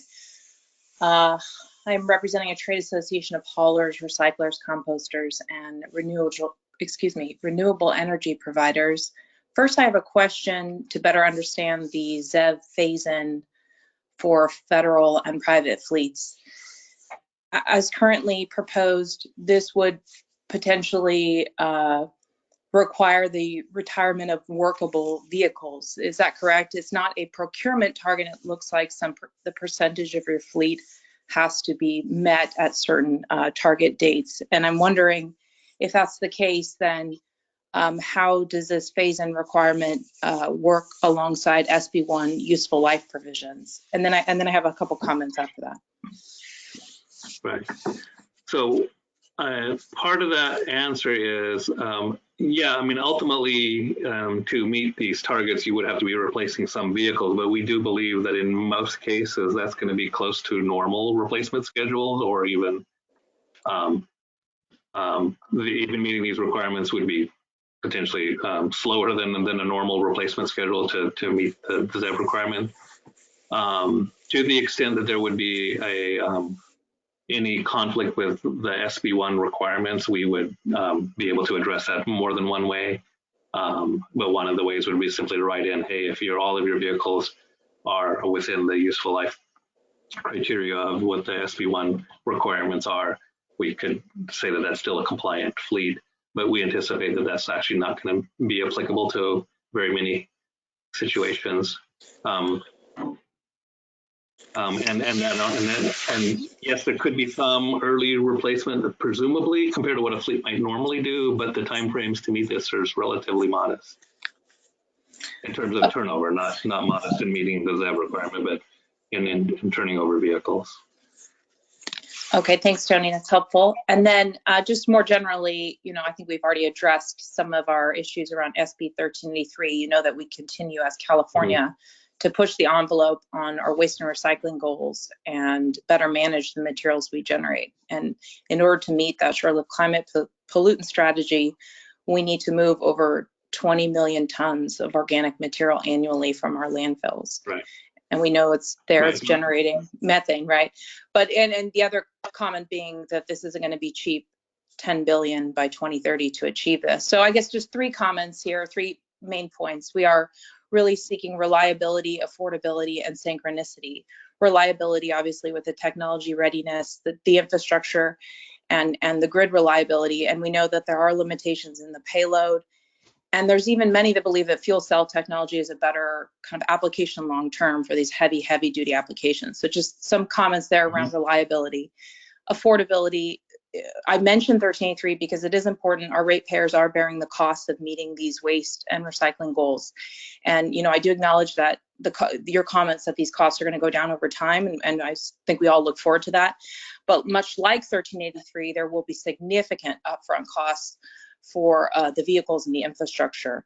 So just wanted to make that comment. And then synchronicity, synchronizing with our other important goals and encouraging the development of organic recovery facilities and the move to zero emission vehicles. And so I do think there is an opportunity. I know we're going to get into the green fleet model, but I do think there's an opportunity to continue to prioritize the procurement of in-state renewable natural gas from SB 1383 material, and using that material otherwise being emitted in the atmosphere as methane in the landfill, and aligning in that in some way, whether it be some opportunity, some period of time with the green contracting, so it's aligned with our procurement obligations under SB 1383 that begin January 1, 2022. So those are my only comments. Thank you. Okay, thank you. So Paul, let's take 1 or 2 more and let's make sure we get to the end of the presentation, and then because we're starting to run out of time. Right. Okay. Next we have Thomas Green. Tom, or looks like you put your hand down. And next I had Mike. Oh, your hand's back up. Okay, I've unmuted you. You can give your name and affiliation, then begin. Hi, I'm Tom Green from Rancho California Water District, and just trying to understand some of these slides, like this one here, where it shows 100%. Is that for sales or is that total fleet? That would be the fleet. Particular one. Excuse me? That would be the total fleet. That'd be the total fleet. So all the other vehicles, like if they purchased 10%, anything purchased at that time, they'd have to close out by 2042. No, yes, and the last row you're saying is, yes, this would be a complete conversion to all zero emission by the 2042 timeframe for the bottom row of this table. So it would start in 2030, but to meet the 10% of the trucks would need to be zero emission in that category. And then, okay. But all of them would need to be zero emission by the 2042 timeframe. Okay. Can you explain the last slide, the last graph where there was the high? Can you go to the very end graph? There. What is the difference here then between the top line and the 2 bottom lines? What makes up that extra difference? Like in 2042, if everything's 100%, are these the fleets that are less than 50? Yeah, essentially that's right. So the top line represents the total number of trucks, and it's going up over time because of growth.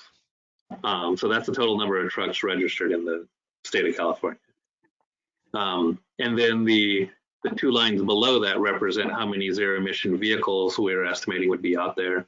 The one of them is the manufacturer requirement. The Advanced Clean Truck Regulation has manufacturers must sell zero emissions as a percentage of sales, of a percentage of their total sales, and that's represented by the dotted line. And then the red one represents, the red solid one at the bottom represents how many sales would be required for the fleets that are affected by this proposal. And so the difference in there ultimately is the fleets that aren't affected by the proposal, is what the gap represents. Okay, and then so, as somebody mentioned, roughly a third of the vehicles by 2050 would be zero emission, with either the manufacturer sales requirement or this proposal. okay, and then for the government fleets, California government fleets, by 2027, there's 100%. Is that purchases or is that total fleet? That would be purchases. So so any purchases being made would have to be zero emission from that point forward. And if you're not making purchases, you wouldn't be affected in that particular part of the proposal. Okay, thank you very much. Yeah, yeah, and again, but part of that is the board did establish a goal of trying to get, well, that government would play a role and be some of the early actors. Government fleets typically are going to have more of the work trucks, but that would enable the expansion of the market there for construction and other uses as part of it. And again, this one is a straight purchase requirement, and because we know that some of these vehicles are kept in those fleets for a considerable amount of time, it doesn't actually hit the 2035 goal of making a full conversion, but 100% of purchases is still the maximum feasible we think we could do. Okay, and then one of the callers mentioned catenary, and I didn't know what that meant. Oh, okay. So it's overhead wires, basically, like with trolley buses and so on, that they, instead of having a battery, can just be connected to a power line and have continuous power. Oh, okay. Yeah, it's like the buses in San Francisco are trolley buses, and even some of the rail has overhead wires. It's the same concept. And there's even a demonstration of overhead wires for some trucks in some areas. Okay. And then another caller talked about CNG digesters, and that's not included right now, but I'd like to at least learn more about that. Could you name the company that called that in? Or there's a few companies. I think the one who was speaking was CR&R. I don't know what that actually stands for, but that's the company.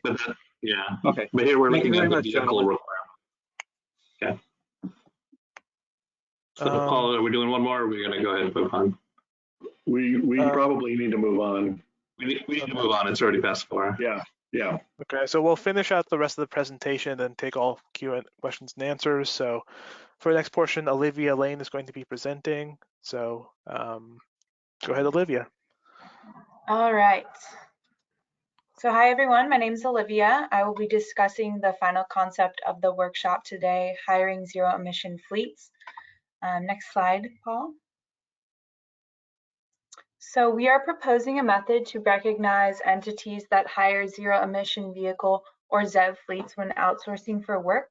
So this concept will allow government agencies and major businesses to support zero emission vehicle transition and emission goals, even if they don't own any trucks themselves.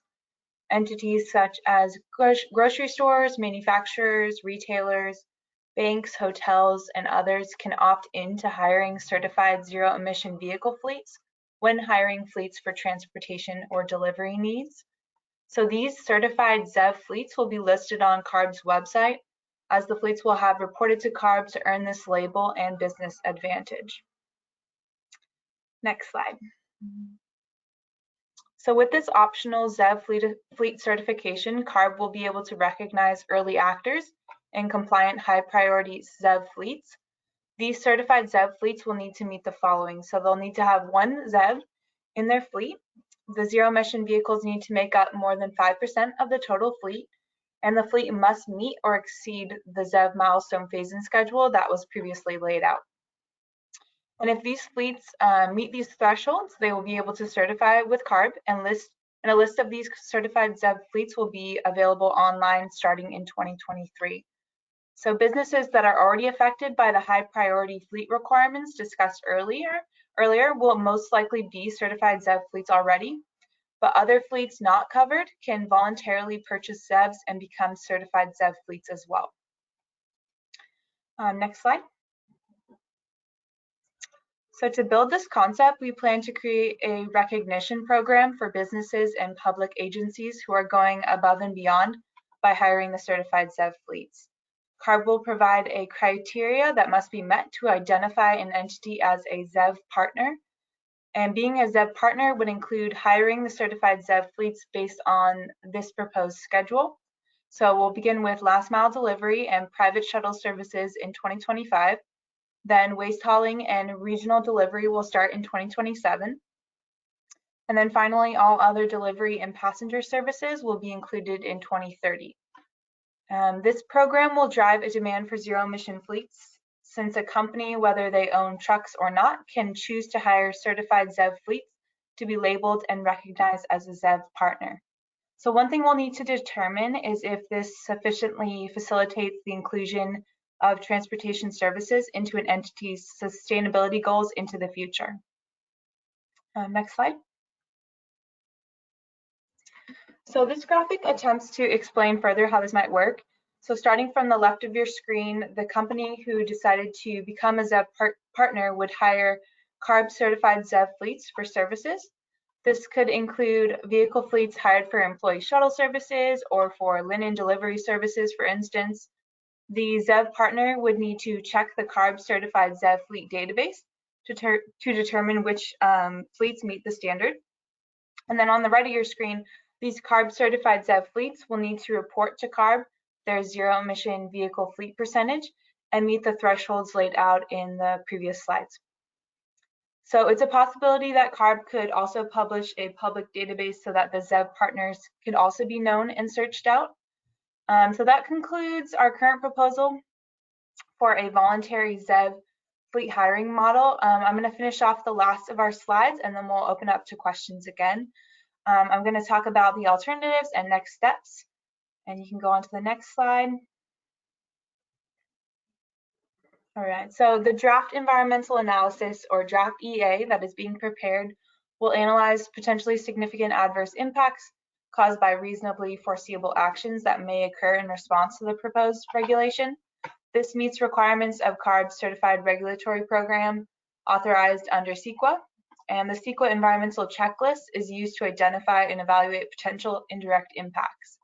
The draft EA will be an appendix to the staff report or the ISOR. Next slide.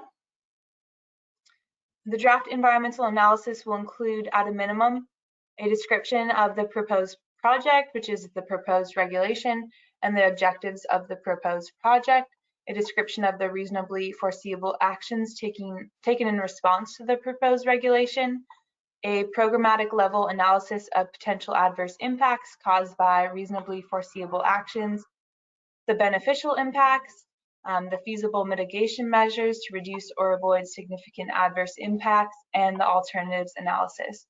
So input is invited at this stage on appropriate scope and content of the draft EA, and this will be released for a 45-day public comment period. Next slide. Okay, also CARB is soliciting alternatives that will meet the goals outlined today for the Advanced Clean Fleet Regulation.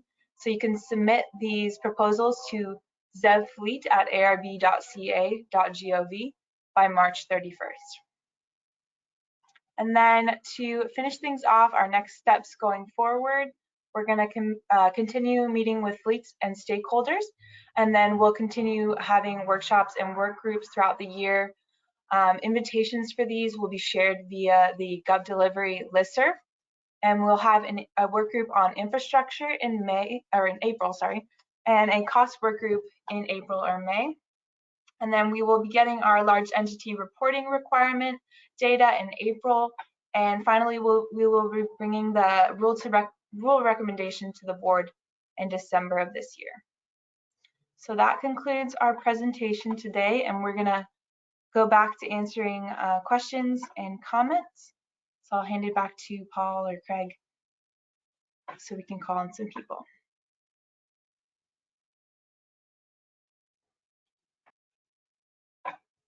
Okay, we can probably take some just questions right now. Okay, John Constantino, I've unmuted your mic. If you give your name and affiliation. After that, Patricio Portillo, and then Peter Okrowski. Hi, thanks for the time. Can you hear me? Yep. Hi, John. Appreciate the second workshop and letting me speak again. John Constantino on behalf of SCAPA and the Specialty Vehicle Coalition. Just a couple of comments related to others' comments. I appreciated Tony's position that if something's not available in 2027 or in 2047, it should still get an exemption. So I think a sunset of an exemption opportunity presents some problems, and just wanted to make that point, that appreciated understanding that. Then there was the comment about planning and whether or not you didn't plan well enough to get your electric utility charging system in place. If you have to buy something and you're replacing it because it broke, was in a car accident, fire wiped it out, you weren't planning on getting rid of it for 10 years. That can't be held against you. Certainly appreciate the next meeting to talk more details. As far as costs, when you guys look at cost, I just want to highlight that fleet management could be an issue. If you're a large fleet with several places to be, whether you're, have to be in Mono Lake and LA proper, 50% of your fleet or 75% of your fleet, you have to make decisions about, and this goes to Tony's position that if 25% of your fleet is electric, you still have 75% left. But if you're in multiple locations traveling across basins, you have to decide where to put this, and if all your electrical's in one place, or whether you have to put chargers in 2-3 locations. So I just want to make sure that's a thought. And then so I appreciate that.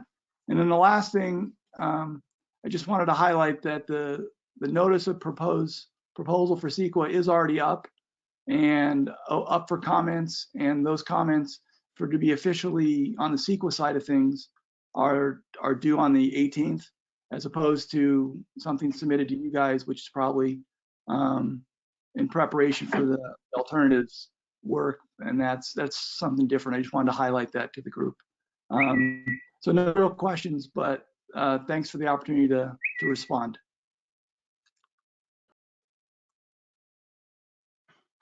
Thank you. Okay, thanks, John. Next, Patricio Portillo. After that is Andrew Pellegrani, then Sean Edgar. Patricio, if I made your mic, if you give your name and affiliation. Hey, this is Patricio Portillo with the Natural Resources Defense Council. First off, thank you all for this presentation today and for the one on Tuesday. Very informative. I appreciate all the hard work that you all put into these workshops. In general, I want to say that we're very supportive of the objectives that you've kind of laid out here. Zeroing out emissions from the medium and heavy duty space, prioritizing deployment of these vehicles in disadvantaged communities. I think you have some really good concepts in this presentation. There are, a few things that I think still require more discussion to get fleshed out. So sort of building off that and building off what Justice and Volvo were saying earlier, back during the ACT rulemaking, we were kind of told that would be the floor, that the ACT sales were for the floor, and that this fleet rule is where we would really be pushing the volumes at. And it's kind of hard to see how that's true now by looking at the graph on slide 15. And I know that more data is coming, so these estimates are going to get better.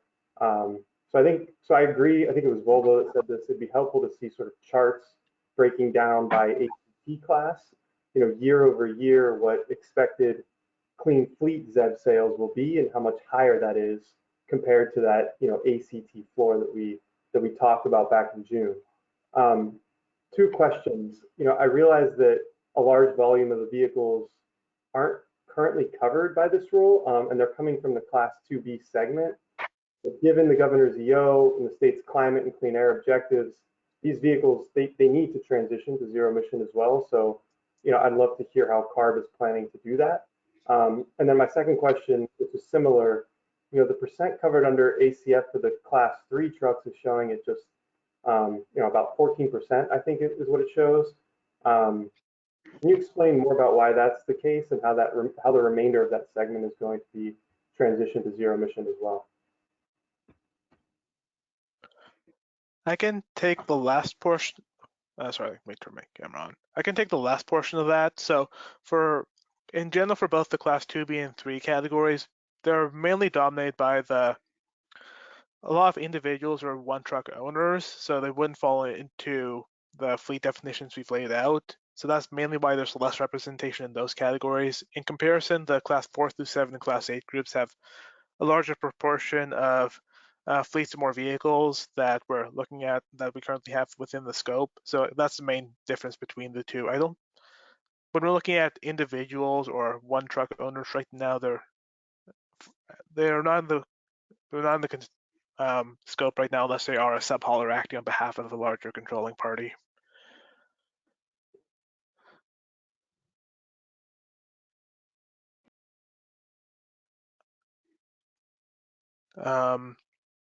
Tony, anything we want to add about, I guess, the overall objective of how to align with this I guess this is still the proposal. We're trying to work out a strategy on how to achieve the governor's EO and increase the number of sales. And we do think that the April deal will be helpful just to give us a more firm confirmation of where we are with these current numbers and what else we can do to achieve this. But we are waiting on that and more data. And this is the proposal we have right now, just based on the current information we have. Yeah, and Patricia, this is Craig. I'll just add to that. We're updating our mobile source strategy right now. We're looking at the governor's executive order and how we're going to get to 100% zero by 2045. This regulation is primarily to supplement the advanced clean truck regulation. As you see in our population numbers, we're trying to balance the supply and demand for the early market, right? Let's make sure we have an early market so that these vehicles do get built, they get distributed, and they get into the fleets and in California. So hopefully that helps. Yeah, I can just add a little. If you do recall, our original proposal to the board for the advanced clean truck regulation was more modest than what we took to the board at the second hearing. So the conversation did change a little during that time frame, where when we had the more modest proposal, that was the floor. But when we went with a more aggressive proposal, then that was a lot closer to where we thought that was the maximum we could do in the next 10 years, if you will. And so they're kind of pretty much in the same place at this point.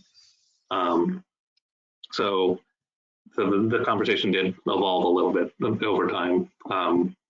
But so again, we'll update these estimates. Well, I'm sure we'll make some modifications to the proposal, but this is kind of where we are today. And we'll continue to share this kind of information for future meetings. Great, thank you all. I really appreciate your working. Looking for that April data. You bet. Yeah. Okay. Next, I have Peter Okarowski. Then I don't see Sean Edgar's hand anymore, so we'll see if he comes back. But okay, Peter, I've unmuted your. It looks like Sean's hand, by the way. Okay, it might not be showing for me. Let me just try to reset this.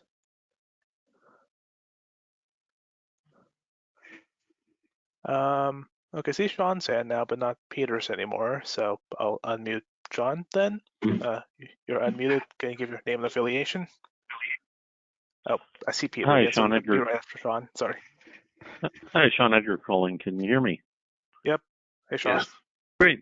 Thank you. I'm going to offer the following constructive comments on behalf of Waste Connections, or WC.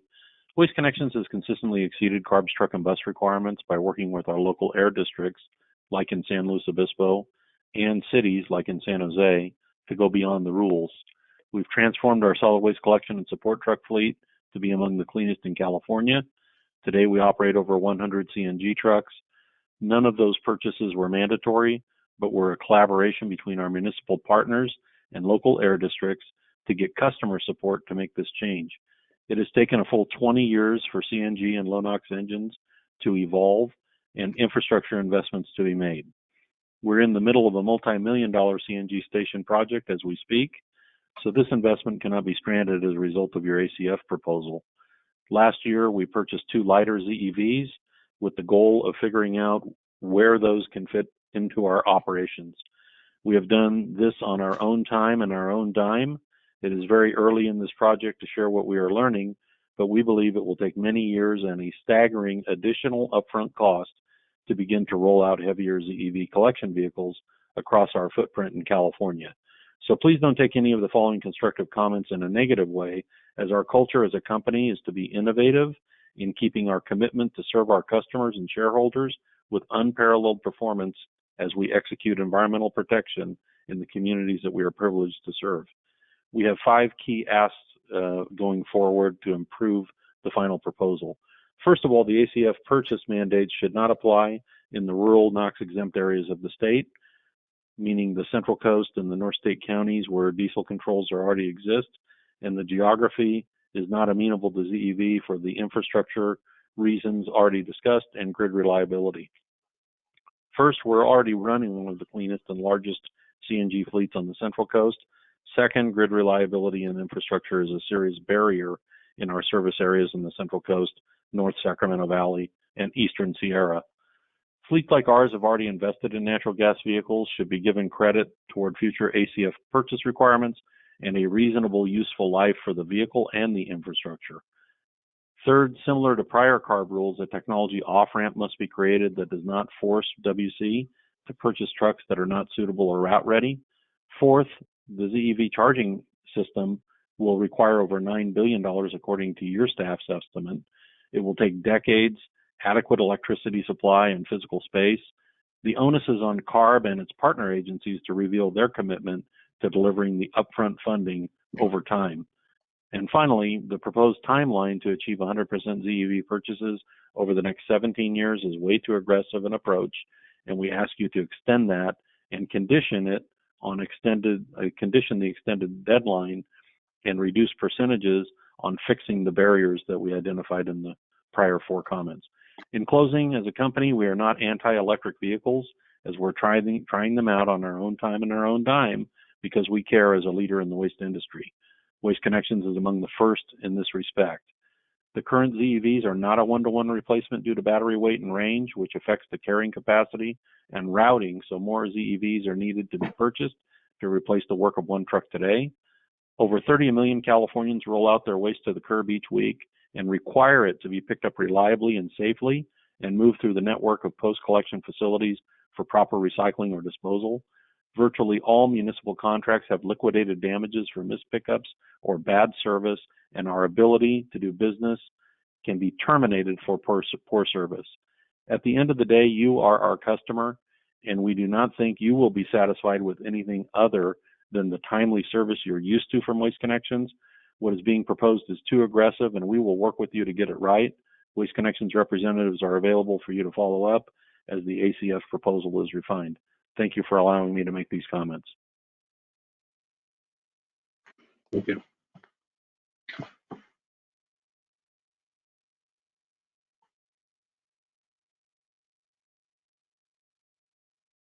Paul, you're muted.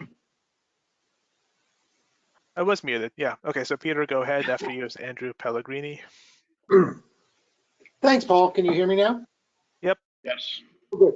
So I had a question for you. For your April infrastructure work group meeting, Could you have the major utilities participate and give presentations on how they are going to meet all of the requirements of this regulation?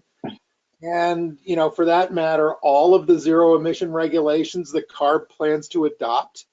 I mean, if we're going to do an infrastructure working group, we need to have the utilities explain how they're going to meet all these requirements. Yeah, so I'll start. I believe I'm not directly working on that, but I you know, we do have a team working on the infrastructure side of this, and I believe that the utilities will be part of that work group. And I'm looking for more than just, you know, what programs we have to give incentives when people come in. I mean, I think somebody needs to take a holistic view of how they're going to make sure the electrons are available, it's distributed, and that the charging infrastructure is in place to meet this regulation. The fuel needs to be there. And I see Bruce just joined us. So Bruce, I shot something over just real quickly too on our chat line, but no, I want to address that.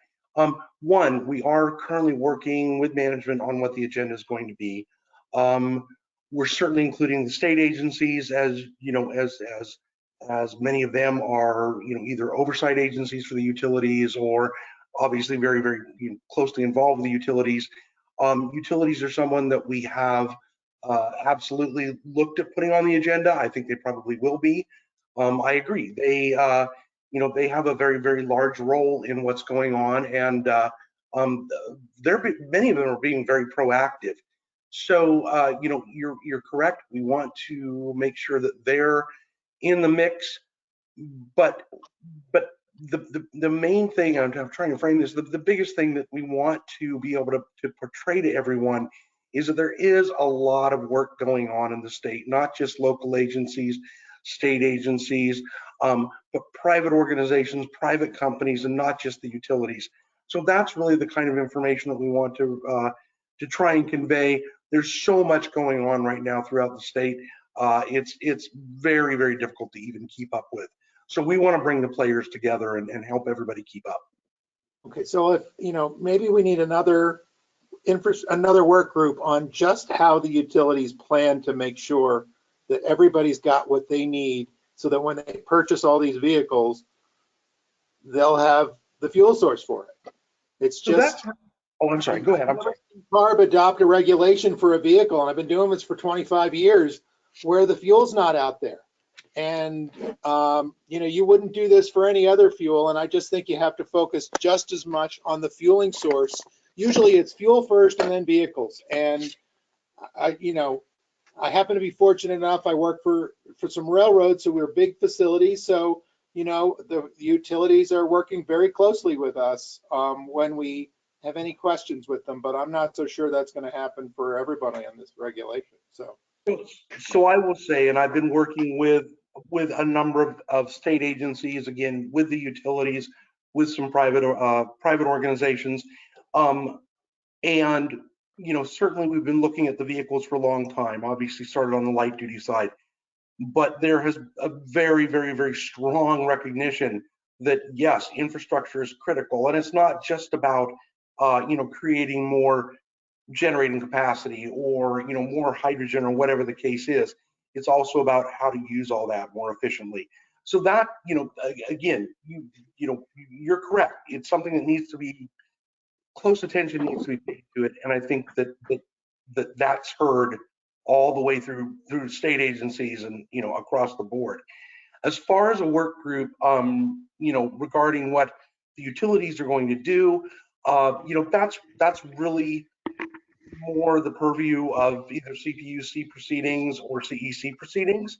You know, we're certainly not experts on those areas, and I know both of those have all, you know, a number of proceedings on just what's going on to, in many cases, to try and meet infrastructure and electricity needs. Thank you, Bruce. Second question is, I was just wondering if, I know you guys are not the CEQA section, but if you could ask the CEQA folks if they can extend the deadline on the NOP, since there was no notice to anybody on this call that it was put in the notice in the OAL Sequinet. I mean, I've noticed this lately. Even that your announcement notices that you're taking comment on alternatives, but there's no mention that the NOP was placed on Sequinet and that there are deadlines.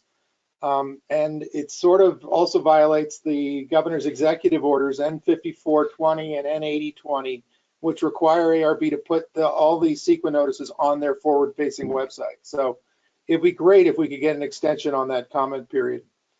Thanks. Appreciate it, Tony. And Paul and Craig. Good to see you again. No, and I just want to add along those same lines. We did get a comment in the question field from Stacy Heaton that says, has there been any evaluation of how public safety power shutoff events will impact the ability for public agencies and high fire risk areas to keep necessary public works vehicles moving? And I think, yeah, that topic will be discussed at our work group, and we'll have more information on that to follow. Have a good day, gentlemen. Thanks. Okay, next we have Andrew Pellegrini. I've unmuted your mic if you could give your name and affiliation. Oh, actually, one second. Peter, can you give your, I'll unmute you for a second. Can you give your name and affiliation? I don't think we had that last time. I mean, your affiliation, we had your name. Be happy to, Paul. It's Peter Okarowski, and I'm a consultant to the Association of American Railroads, BNSF Railway, and Union Pacific Railroad. Okay, thank you. You're welcome. Okay, oh, sorry. Andrew, okay, I've unmuted you if you could give your name and affiliation. Hi, can you hear me? Yep. Mm-hmm. Hi, I'd like to thank you for the opportunity to speak today. My name is Andrew Pellegrini. I'm the Vice President and General Manager of Peninsula Sanitary Service. We're a third generation family owned and operated waste collection and recycling company. We're located on the peninsula of the San Francisco Bay Area. I just had a few general comments that I wanted to touch on. Our company, as well as our affiliated companies, were very early adopters of alternative fuels such as compressed natural gas. We invested heavily to meet and exceed the solid waste collection vehicle, truck, and bus regulations.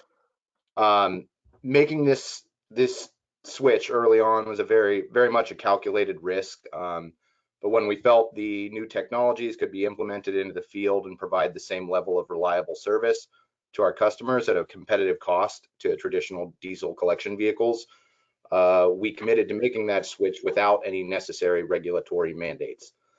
We're not opposed to transitioning to zero emission vehicles, but some of the phasing that's been proposed, phasing in of the equipment from 2022 to 2026, in a lot of ways, I have concerns that it's quite literally putting the cart before the horse. There are very large concerns I have over the reliability of these types of equipments. There were some other people earlier commenting about reliability and range of these vehicles, even for line hauling or day cab use. As a former collection route driver and still to this day a Class A CDL holder, waste collection vehicles are very different than any other type of heavy collection or heavy duty vehicle. They're as much a tool as they are a vehicle.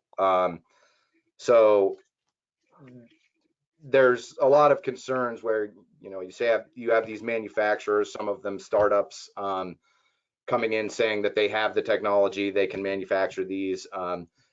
Being born and raised in the Bay Area, I'm very acutely aware of the tech industry and startups and their mantras like move fast, break things, be disruptive. That doesn't fly in the waste industry. Reliability is king, and getting that waste picked up off the street is the most important part of what we do. And as Sean said earlier, many of us have contracts with performance clauses where we, in theory, can lose our business due to failed performance of picking up waste. One thing I'm surprised nobody has brought up before, and I haven't heard a lot about, is a right to repair of these vehicles. You've seen a lot of this in the agriculture industry, companies like John Deere. You know, I employ mechanics. If I'm putting these into the fleet, I no longer need mechanics. I need what's essentially software engineers. Am I going to be holding to the manufacturer of these trucks to send out their technicians to work on my vehicles because of the black box of the vehicle having what they call proprietary software? I have big concerns over issues like that. You know, again, I'm not opposed to this transition, but we have made these types of transitions in the past, and it's my belief that when these zero emission vehicles are, you know, cheap enough to own and operate and as reliable as you predict them to be, that our industry will do what we've done in the past, and that's move towards the cleanest, most innovative collection vehicles that are available on the market. The gentleman earlier had mentioned, I believe he called it market priming for these types of equipment. My idea is, you know, pilots and, you know, involving all the stakeholders, PG&E for the infrastructure to charge these vehicles, grants to put them in the field and see the reliability.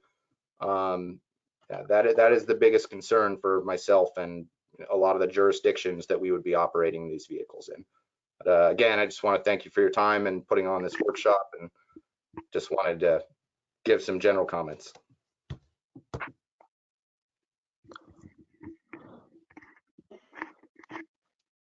Thank you, Andrew, for the comments. Tony, I see that we're at time already. You want to just keep taking a few more comments and then end it, or what do you think?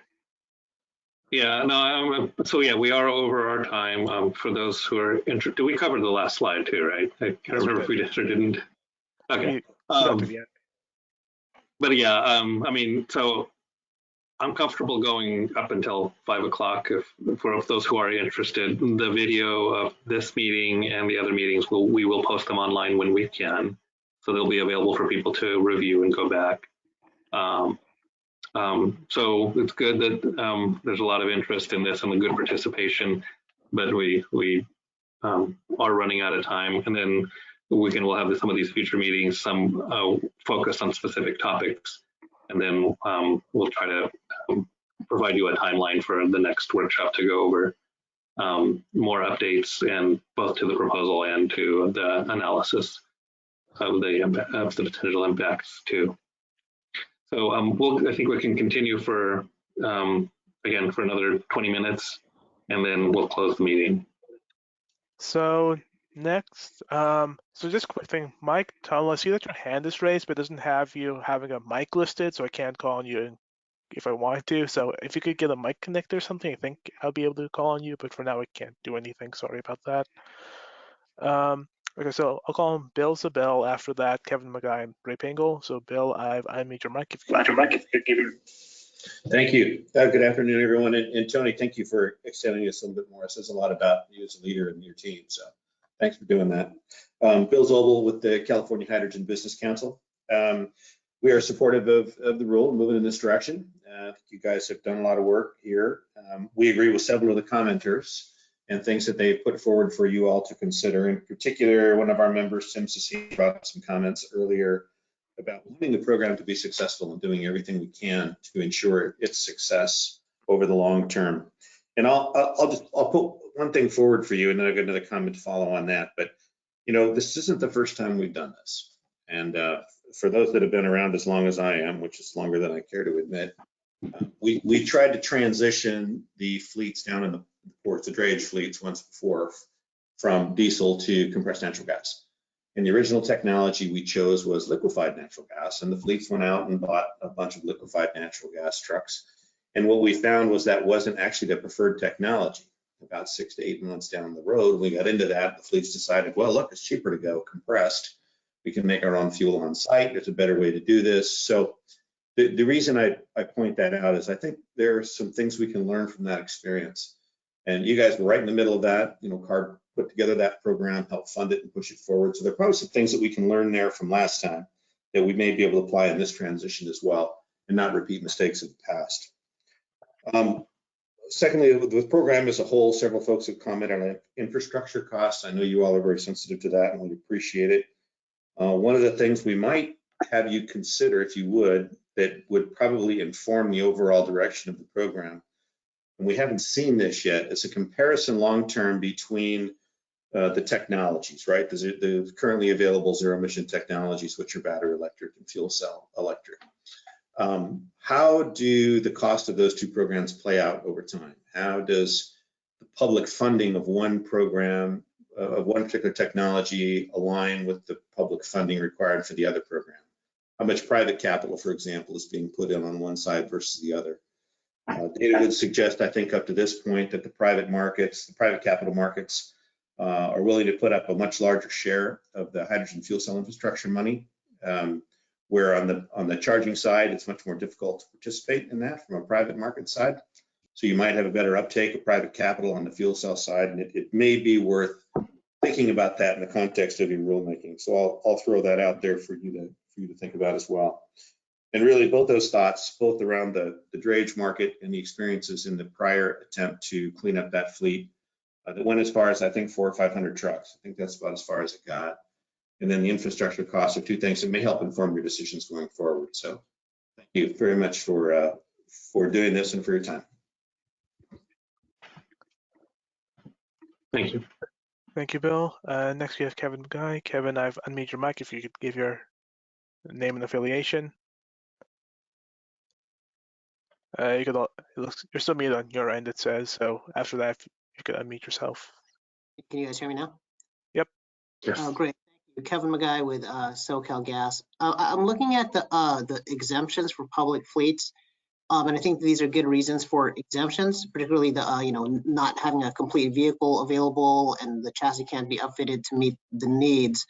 It seems like that's focused on specialty vehicles, which we support. These are specialty vehicles that something like a utility would use, public or privately owned or investor-owned utility would use, because they don't exist. So I guess I'm kind of wondering why that exemption would be available to a public fleet but not a private fleet when it's kind of doing the same thing and has the same technology maturity. And also, because they have options on the slide where it shows the 10%, the phase-in schedule. Right. For specialty vehicles, we have a lot of, I'm wondering how these were grouped together, because we have a lot of specialty vehicles, but we don't have any sleeper cab tractors. And I assume that people who operate sleeper cabs don't have a lot of specialty vehicles. So when you have a choice between those two, for us as SoCal, we don't really have a choice. So I'm wondering why an exemption wouldn't fit under that instead of having to choose between these two things. And even going further, well, we have a lot of work in the category above. We have a lot of work trucks, but we don't have any day cab tractors or 3-axle buses. So again, it seems like we're given a choice, but then a lot of us don't even have a choice within those categories. Yeah, so basically the concept was trying to make a distinction among the vehicle types that are, frankly, there's more of them that are already available as zero emission and are typically in operations that are more suitable for electrification. And so we looked at the timelines and the goals and kind of used those 3 different schedules to use as the criteria for that. So the specialty and sleeper cabs, which sleeper cabs are in that category in large part because they're predominantly long haul type applications. Those are the ones that we anticipate would be more challenging to electrify and frankly will be more dependent on infrastructure being available to refuel them in a retail setting in many applications. And so that's why there's the longest time frame associated with those. And so the idea too was, of course, that there's different kinds of fleets being affected. And so that approach would allow the timeline to match or align with the types of vehicles that they're operating.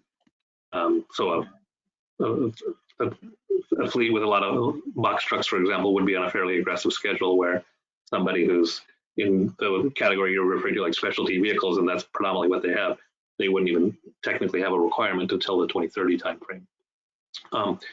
So with that said, and because of the way those are structured, then the concept of provision for an exemption to be built. Ultimately, we didn't lay it out in terms of the general fleet requirement, but the specialty vehicle category is ultimately we haven't defined very clearly which vehicles fit in that category. And we didn't. We're going to work through again the next meeting is a little more detail as to what an exemption process would be in case we do not. They aren't available as that are suitable for the given application. So it's not that we didn't cover it. It's we just haven't gotten to that part yet. But at the same time, with the expectation that a lot of fleets are going to have a range of vehicles types, and so they would be able to preferentially make the decision as we're going to electrify these because they're pretty readily available. They are operated in a way that they can easily be refueled, kind of thing. And others we're not. We're going to defer that till a later time because they're just more challenging, whatever the reason might be. But so yeah, we'll look at that, but we do look at it a little differently when we say pick the 10% that are easy first, of course, and then as you ramp up the percentages, then you're still making those decisions to do the trucks that are going to be easier electrified than the ones that are too challenging or difficult. Okay, yeah, I think you kind of view it on the ease of transformation, and us that operate a diverse fleet kind of look at it differently. We look at what we have in our fleet, so we have that different kind of perspective, but we're happy to work with you guys on this moving forward. No, absolutely. And this is where following up with fleets is really important. And this is frankly one of the key questions as to why we're asking for this data on these different fleets to see what is that distribution of trucks. Do they have a lot of trucks in categories that are relatively easy, or are there some fleets that are all specialty or all, one category that might present more challenges? And the better we understand that, then the better we can try to address it. Great, thank you. Mm-hmm. Okay, thank you, Kevin. Next we have Ray Pingle, then David Drenschler, then Carlos Ramirez. So Ray, I've unmuted your mic. If you could give your name and affiliation. Doing the alarm.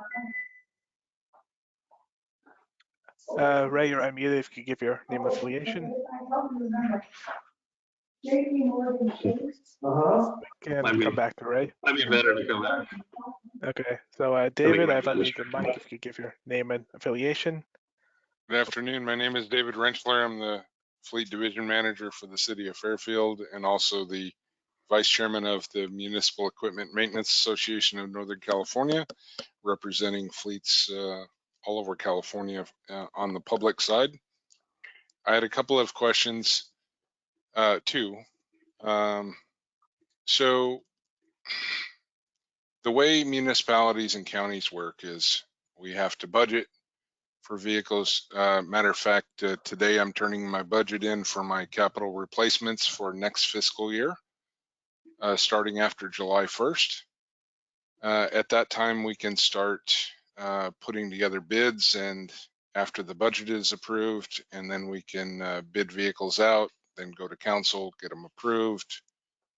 That process usually takes about 6 months. So maybe in December, I'll be able to issue a purchase order. Last year, I issued a purchase order in December for 2 bucket trucks, was given a 460-day build time for a 40-foot aerial bucket truck, purchased 2 of them. So they went on this year's budget, fiscal year 2021, but I'm not going to take delivery of them until probably after July 1st of 2022, which will be in the 22-23 budget year. So if those were, let's use that as a ZEV truck. If I have to purchase in my budget in 24, say 5 electric vehicles for 50% of my purchases, is it when I cut the PO, or is it when I take delivery of the truck that it counts as a purchase for 24? Because I'm budgeting in 23 for 24, and then if there's a long lead time, which even a 3/4 ton utility bed is a 250-day lead time, after you give a PO. But which year does it go into? The year I cut the PO or the year I take delivery of the vehicle? Because the city and counties, both of us, we encumber the money when the PO is cut or when the PO is given. So David, again, this isn't a detail that we've flushed out, but I can say our initial thinking is that we would simply be looking at the model year of the trucks that you actually have in your fleet. So what if we don't know what the model year is, though? I see. I order it in 2019. It might be a 2020 model year. It might be a 2019 model. I won't know until it shows up in 22. Okay. No, understood. So right now, for the public fleet portion, we're talking about half the trucks purchased in the 24 through 26 model year would have to be zero emission.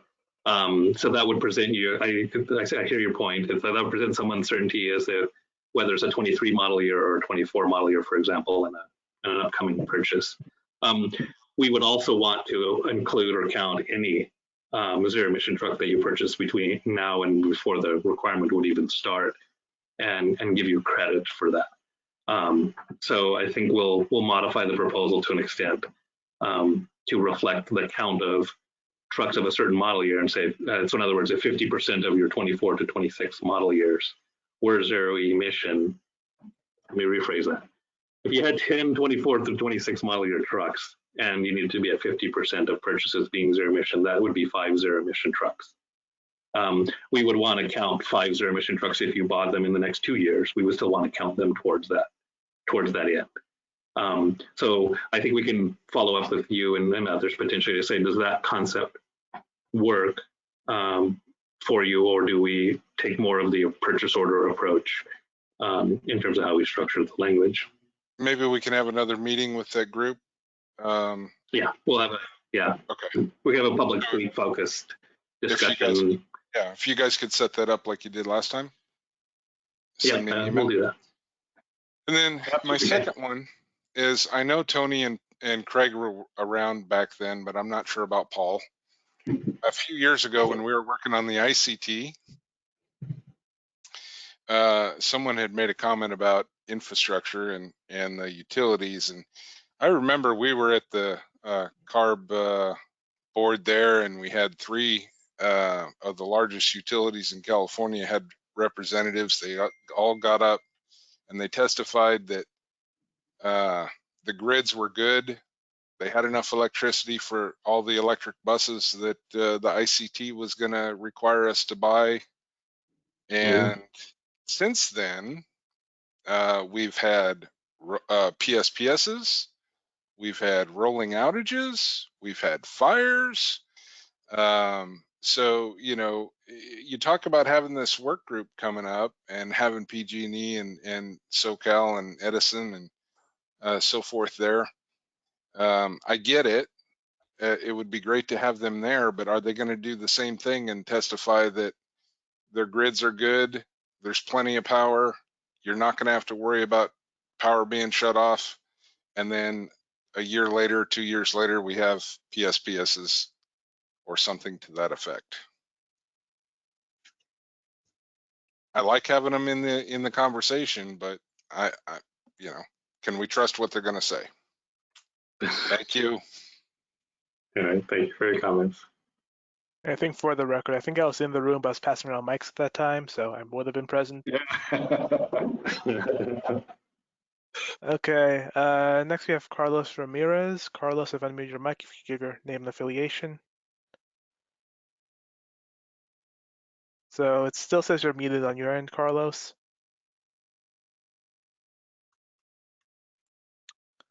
Okay, we'll try Ray Pangle again. Ray, I've unmuted your mic if you give your name and affiliation.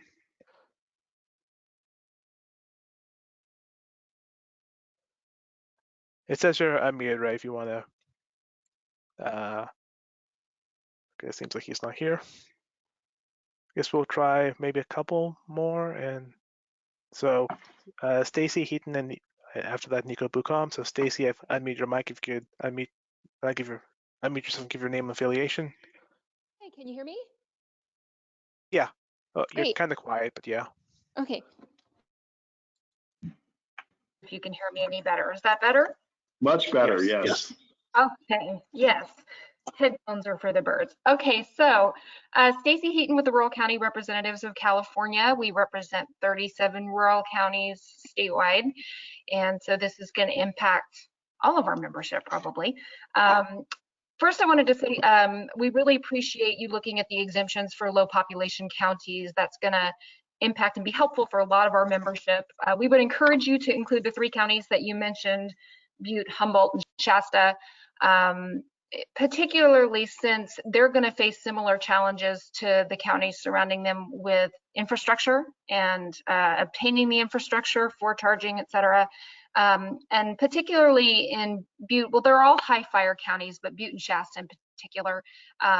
Butte, they're also still in the midst of their rebuild from the Paradise Fire. So implementing anything like this in the short term is going to be very difficult for them. So we would encourage you to include those 3 counties amongst the low population counties.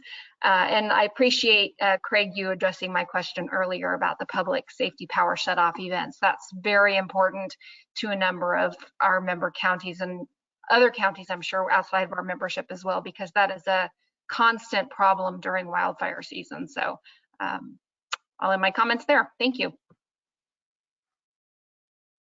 Okay, thank you, Stacy. Looks like the last few we have are Thomas Green and Jamie Levin. So Thomas, I've unmuted your mic. If you could give your name and affiliation.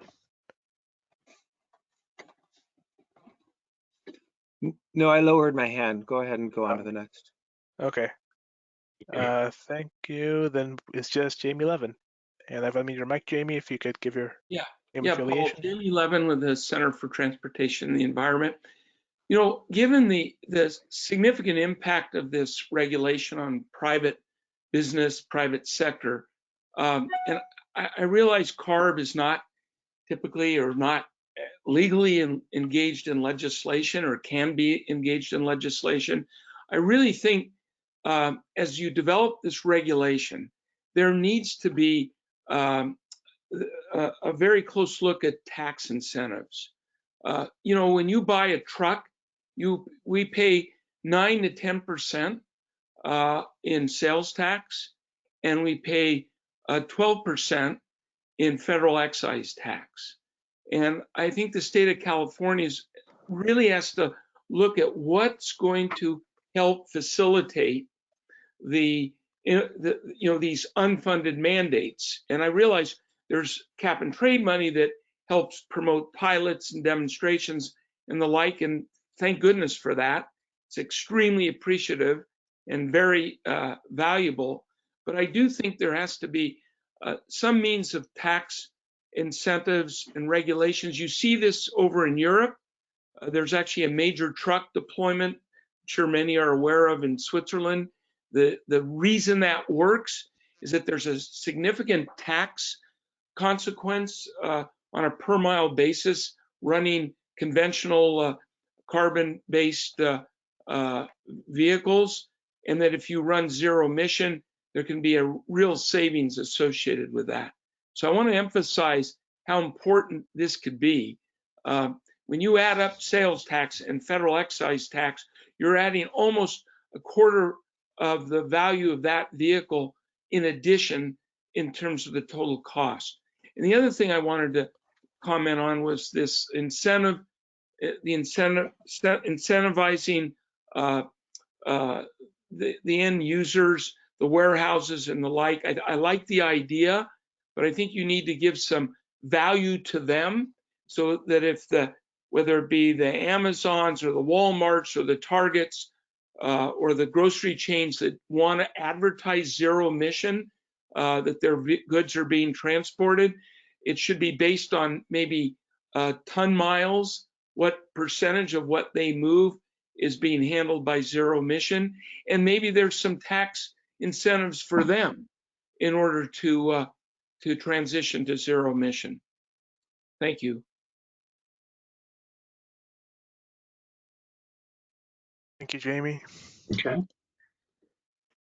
So guess it's going to be time to close. And so for those who are still on, there are a number of written questions that we were not able to respond to. So we weren't able to cover all of them. We tried to do as many as we could. And so we'll obviously review what the question or issues are. Anybody who still has a question after today's meeting can reach out to us. And the contact information we also had in the slide presentation to get back to you on a response that we might have missed or wasn't answered in the presentation. So Paul, Craig, is there anything else we want to touch on? No, I think that's it, Tony. I just want to thank everybody for your participating in our workshop. We did get a lot of good comments and questions. So as Tony mentioned, feel free to reach out to us at our email address. We can certainly respond appropriately. Okay. Well, thank you everybody for participating. We'll post the videos as soon as we can. I'm not exactly sure how soon. And so I won't pick a date, but we'll have them available on the same website where we have the information about meetings. And then by all means, monitor our website, get it on our mailing list if you're not already there, so that you can be informed of other meetings, upcoming workshops, and work group meetings more focused on different topics associated with this. So thank you everybody and good night. Absolutely, thanks. Seriously.